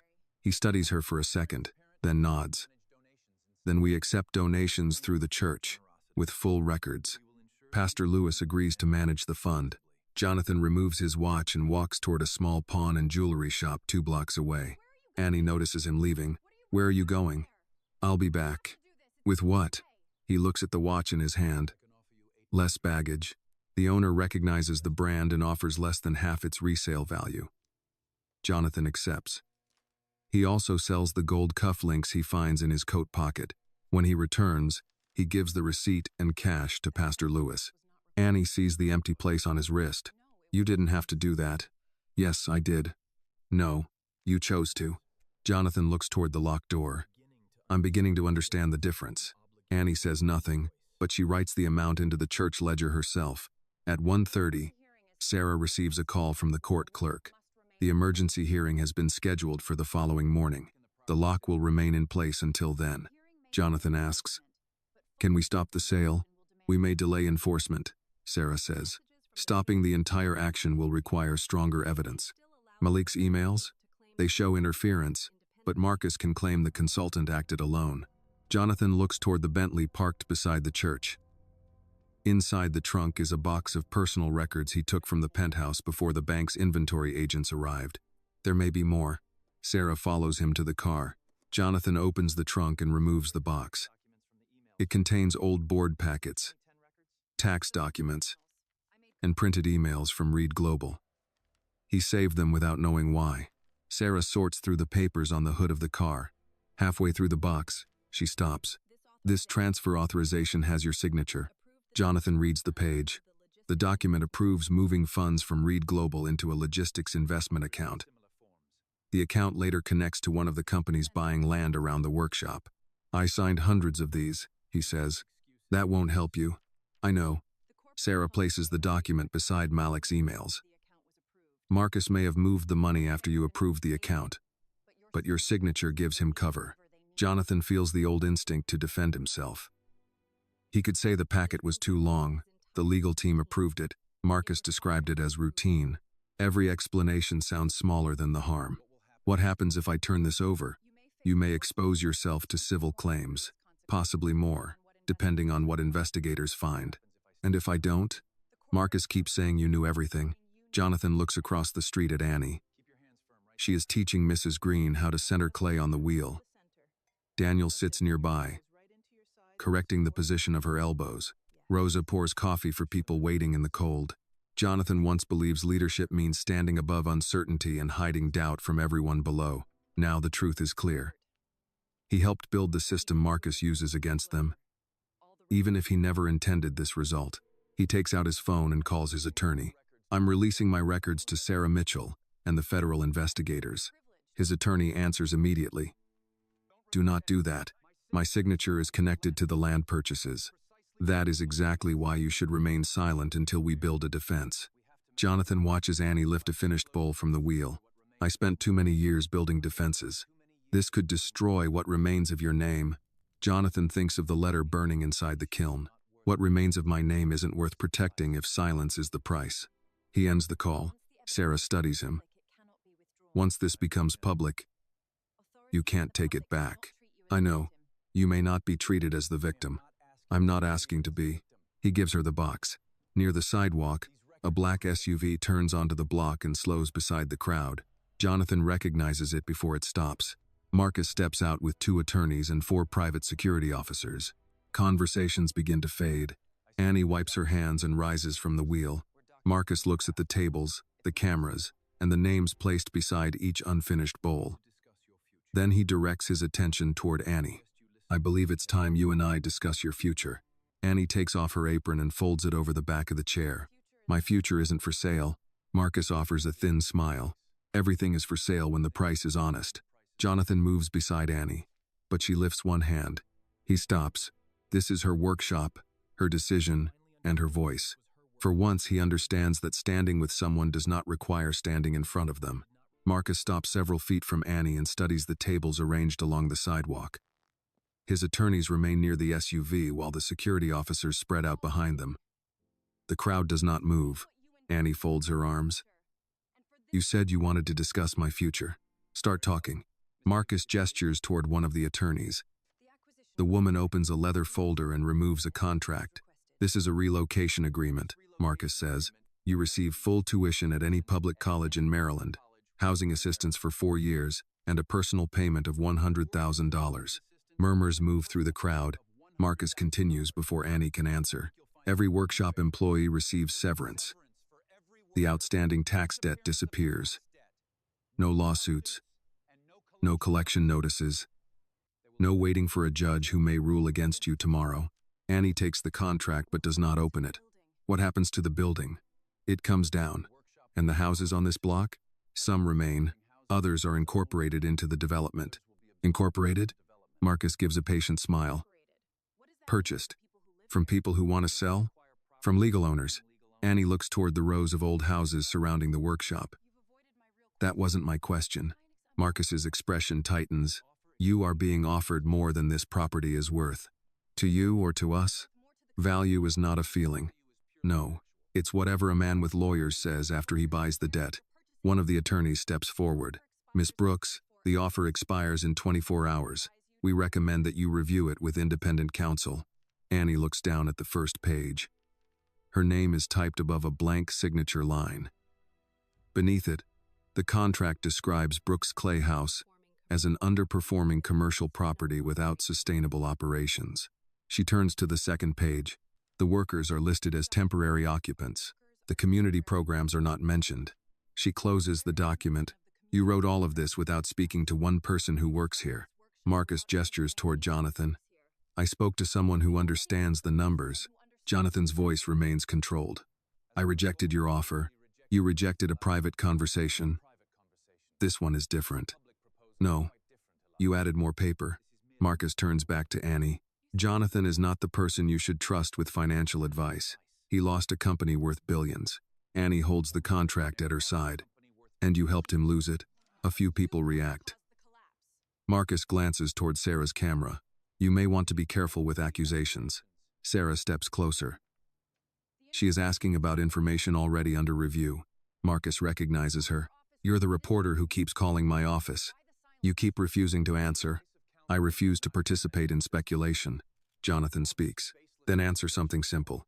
Did you use Reed Global money to fund the companies buying this block? Marcus does not look at him. This discussion concerns the workshop.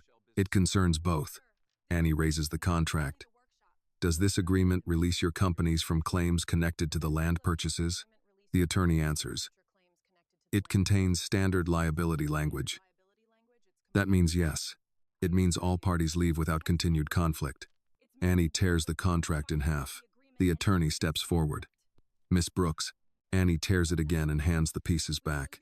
My grandfather kept this place open when he could barely breathe. Mr. Price still comes in before sunrise even when his hands hurt. Rosa works here and takes care of her family.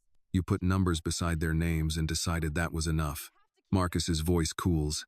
Your grandfather left you debt. He left me people who show up. People do not pay property taxes.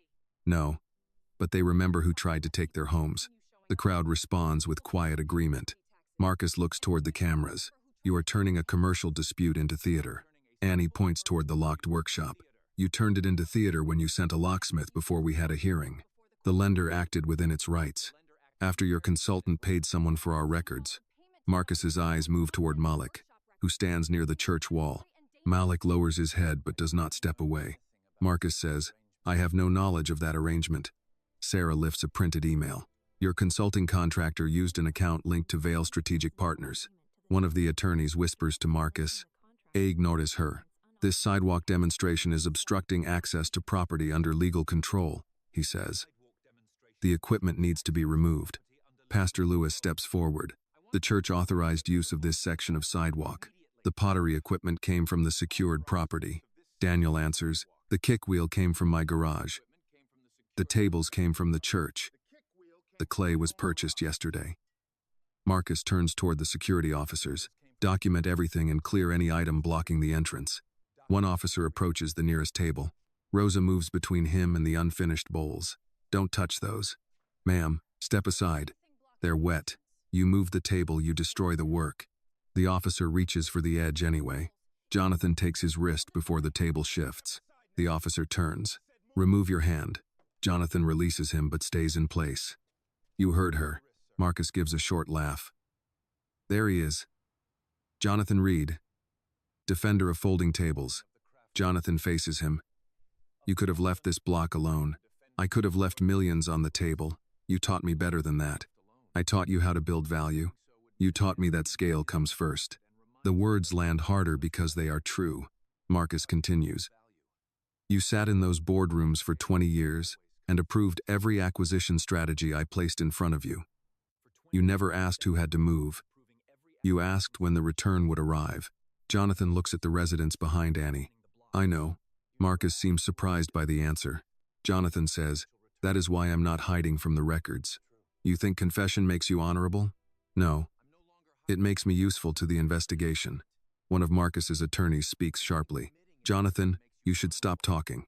I spent years doing exactly that. Marcus steps closer. You could not save your company. What makes you think you can save this place?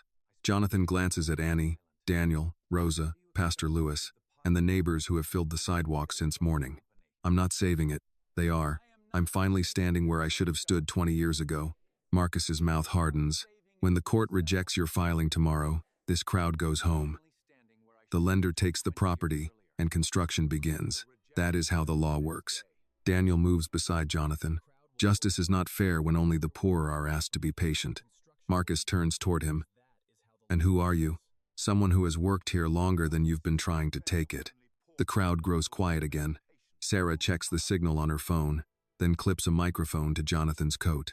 He looks down at it. Now, the live feed is ready, she says. The documents are uploaded. Once you begin, we release them. Jonathan's attorney calls for the third time. He silences the phone. Annie approaches him. You don't have to tell them about the letter. Yes, I do. That part is yours. It explains why I stopped protecting the wrong things. She studies his face. They may use it against you. They will. You could lose whatever is left. I already know what it feels like to believe there is nothing left. Annie glances toward the kiln room window behind the locked door. That wasn't true then. No. And it isn't true now. Jonathan nods. Sarah positions the camera. Local reporters move closer. Marcus speaks to his attorneys, but his confidence has begun to thin. Jonathan steps in front of the microphone. He no longer has an office, a board, or a title. The watch that once measured his days is gone from his wrist. All he has is his name and the truth attached to it. Sarah raises her hand. Pottery, we're live. Jonathan looks into the camera. My name is Jonathan Reed, he begins. And before I show you what Marcus Vale has done, I need to tell you what I allowed. My name is Jonathan Reed, he begins. And before I show you what Marcus Vale has done, I need to tell you what I allowed. The sidewalk becomes quiet. Even the reporters stop shifting their feet. Jonathan looks toward the locked workshop before returning his attention to the camera. For 22 years, I helped build Reed Global Holdings. I approved acquisitions, signed loan agreements, and rewarded people for making difficult projects move faster. When a report showed higher returns, I rarely asked who carried the cost. When neighborhoods appeared on planning maps, I saw parcels, tax estimates, and delivery routes. I did not see the people living there. Marcus steps toward one of his attorneys. End the broadcast. Sarah keeps the camera on Jonathan. The attorney speaks under her breath. Not here. Anything you do will make it worse. Jonathan continues. Marcus Vale did not invent that system alone. I helped create it. My name was on the company. My signature appears on documents connected to the businesses purchasing this block. A reporter calls out, Are you admitting criminal responsibility? I'm admitting responsibility for signing papers I did not examine carefully enough. Investigators will determine what laws were broken and by whom. Marcus raises his voice. You were chairman. You approved those transactions. Yes. The single word leaves Marcus with nothing to interrupt. Jonathan removes several pages from Sarah's folder. This authorization opened an investment account presented to me as part of a regional logistics project. After I signed it, funds moved through companies I had never been shown. Those companies later purchased property around Brooks Clay House. Sarah directs the camera toward copies of the records displayed on a folding table. Jonathan names the companies one by one. Harbor Ridge Storage, Monument East Partners, Calvert Renewal Group. He holds up another document. Each company used the same legal representatives. Each received money connected to Reed Global. Several properties were purchased below their projected redevelopment value. Most of the affected residents are Black or Latino. Marcus speaks toward the cameras. These are standard business entities. Nothing shown here proves misconduct. Sarah lifts a second folder. Then perhaps you can explain the forged signatures. Marcus turns toward her. She displays two versions of the same transfer order. One carries Jonathan's verified signature. The other, approved several weeks later, uses a copied version placed beneath new instructions. Jonathan says, "I signed the original authorization. I did not sign the amendment that transferred the money." Marcus looks at his attorneys. "We're leaving." Annie steps away from the SUV's path but does not speak. Before Marcus reaches the vehicle, Malik walks forward. "I have the messages." Marcus stops. Malik holds his phone toward Sarah. "Your contractor paid me for invoices, schedules, and account records. He said the bank would accelerate the debt after I gave him what he needed." "I don't know you," Marcus says. "You knew my mother's hospital balance." The crowd reacts, but Annie lifts one hand, asking them to remain calm. Malik's voice shakes. "You knew the exact amount." Sarah places the emails beside the bank documents.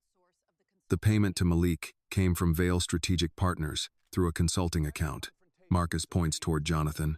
"He arranged this. He is facing financial ruin and needs someone else to blame." Jonathan looks directly at him. "You took my company because I gave you enough trust to hide behind. That is my failure. But you did not stop with me." He gestures toward the workshop, the residents, and the unfinished bowls.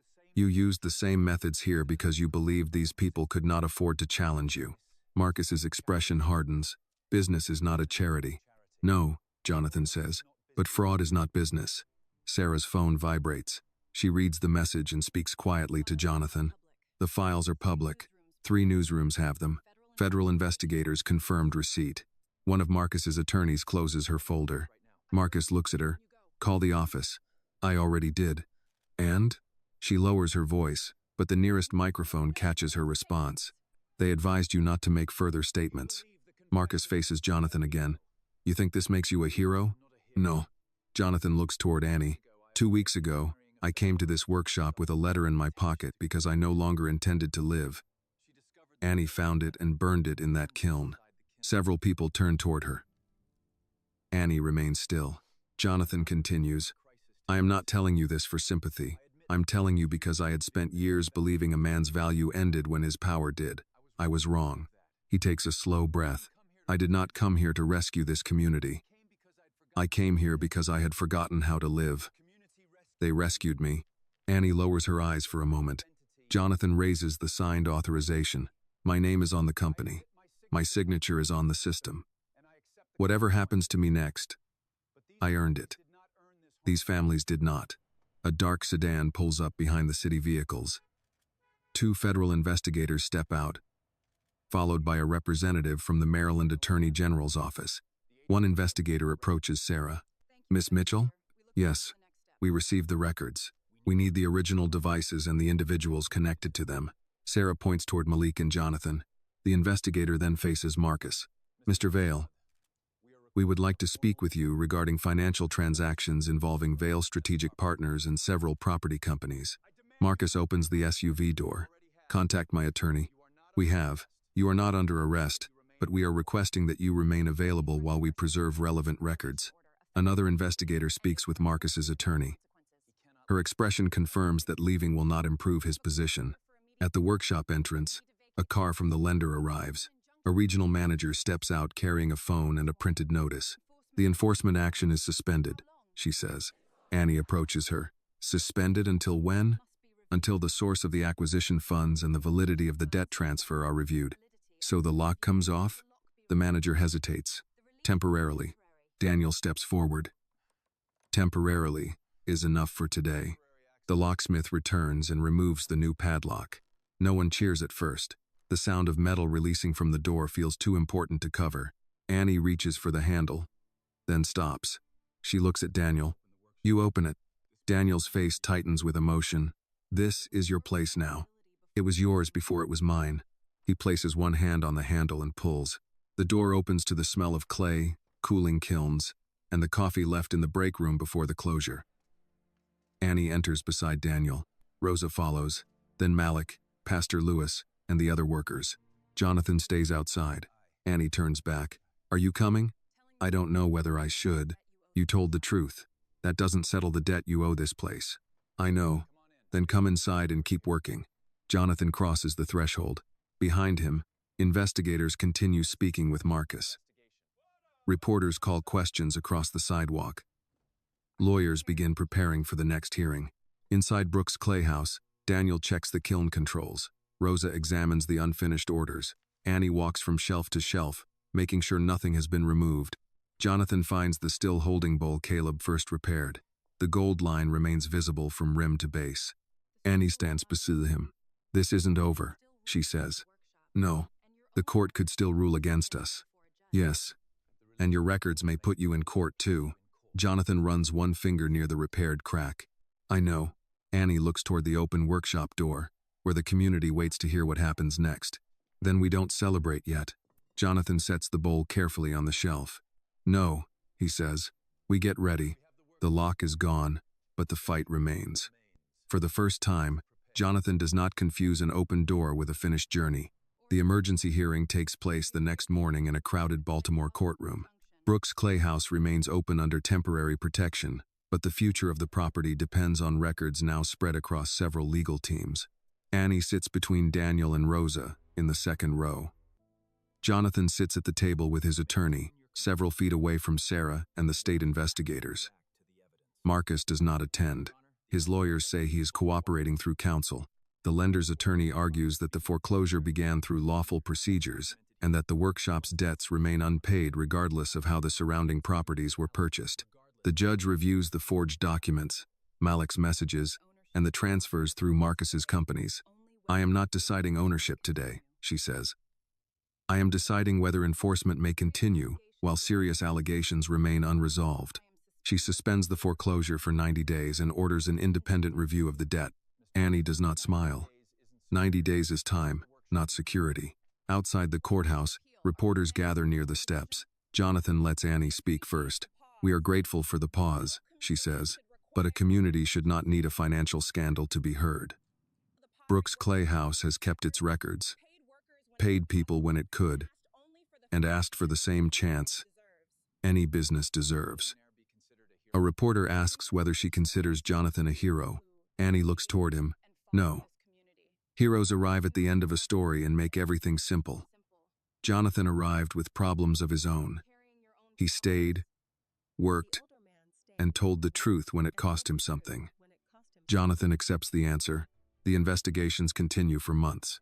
Federal prosecutors trace money from Reed Global through Marcus's consulting firms and into the companies buying property around the workshop. Several signatures are confirmed as fraudulent.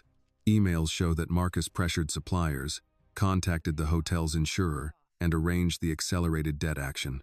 A city planning official resigns after investigators find undisclosed payments linked to the proposed distribution center. Marcus is charged with wire fraud, money laundering, document falsification, and conspiracy. He denies wrongdoing, but 2 former employees agree to testify. Jonathan is not cleared without consequence. Investigators determine that he signed agreements without adequate review and failed to supervise transactions he had a duty to understand. He cooperates, gives up claims to several remaining assets, and settles with former employees and investors. He does not return to Reed Global. He does not become wealthy again. When his attorney asks whether he regrets releasing the files, Jonathan looks through the workshop window at Annie discussing glaze samples with Rosa. I regret needing a crisis before I learned to read what I signed. His attorney closes the folder. That answer won't help in court. It's still the answer. The recovered funds cannot repair every loss, but the court freezes the property companies and cancels several purchases made through fraud. A settlement creates a neighborhood land trust with help from the church, local housing advocates, and state officials. Brooks' Clay House becomes a worker-owned cooperative. Annie, Daniel, Rosa, and the other families receive voting shares. Major decisions require approval from the cooperative board. The land trust prevents a single investor from selling the workshop or replacing it without community consent. Jonathan is offered no ownership. He does not ask for any. His title becomes business advisor, though Daniel continues to call him the man who answers the phone. Jonathan negotiates restaurant contracts, organizes shipping, and teaches evening classes on pricing and bookkeeping. He receives a modest salary, pays rent for the room above the workshop, and keeps every appointment with Dr. Patel. Some mornings remain difficult. There are nights when sleep does not come and mornings when shame returns before he opens his eyes. He learns to call the clinic, attend a support group for men dealing with depression, and tell Annie when he needs someone nearby. Annie never promises that pain will disappear. She only asks, "What's the next useful thing?" Sometimes the answer is filling an order. Sometimes it is taking a walk. Sometimes it is making coffee and waiting for the day to become manageable. Jonathan writes separate letters to his children. He does not ask them to forgive him or defend his past. He tells them where he lives, what he did, and that he is receiving treatment.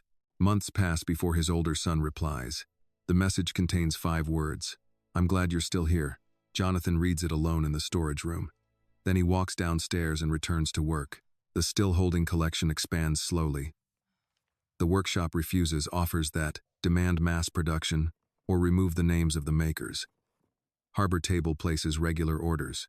The Baltimore Museum adds several pieces to a permanent local craft exhibit. A veterans program funds monthly sessions at the workshop.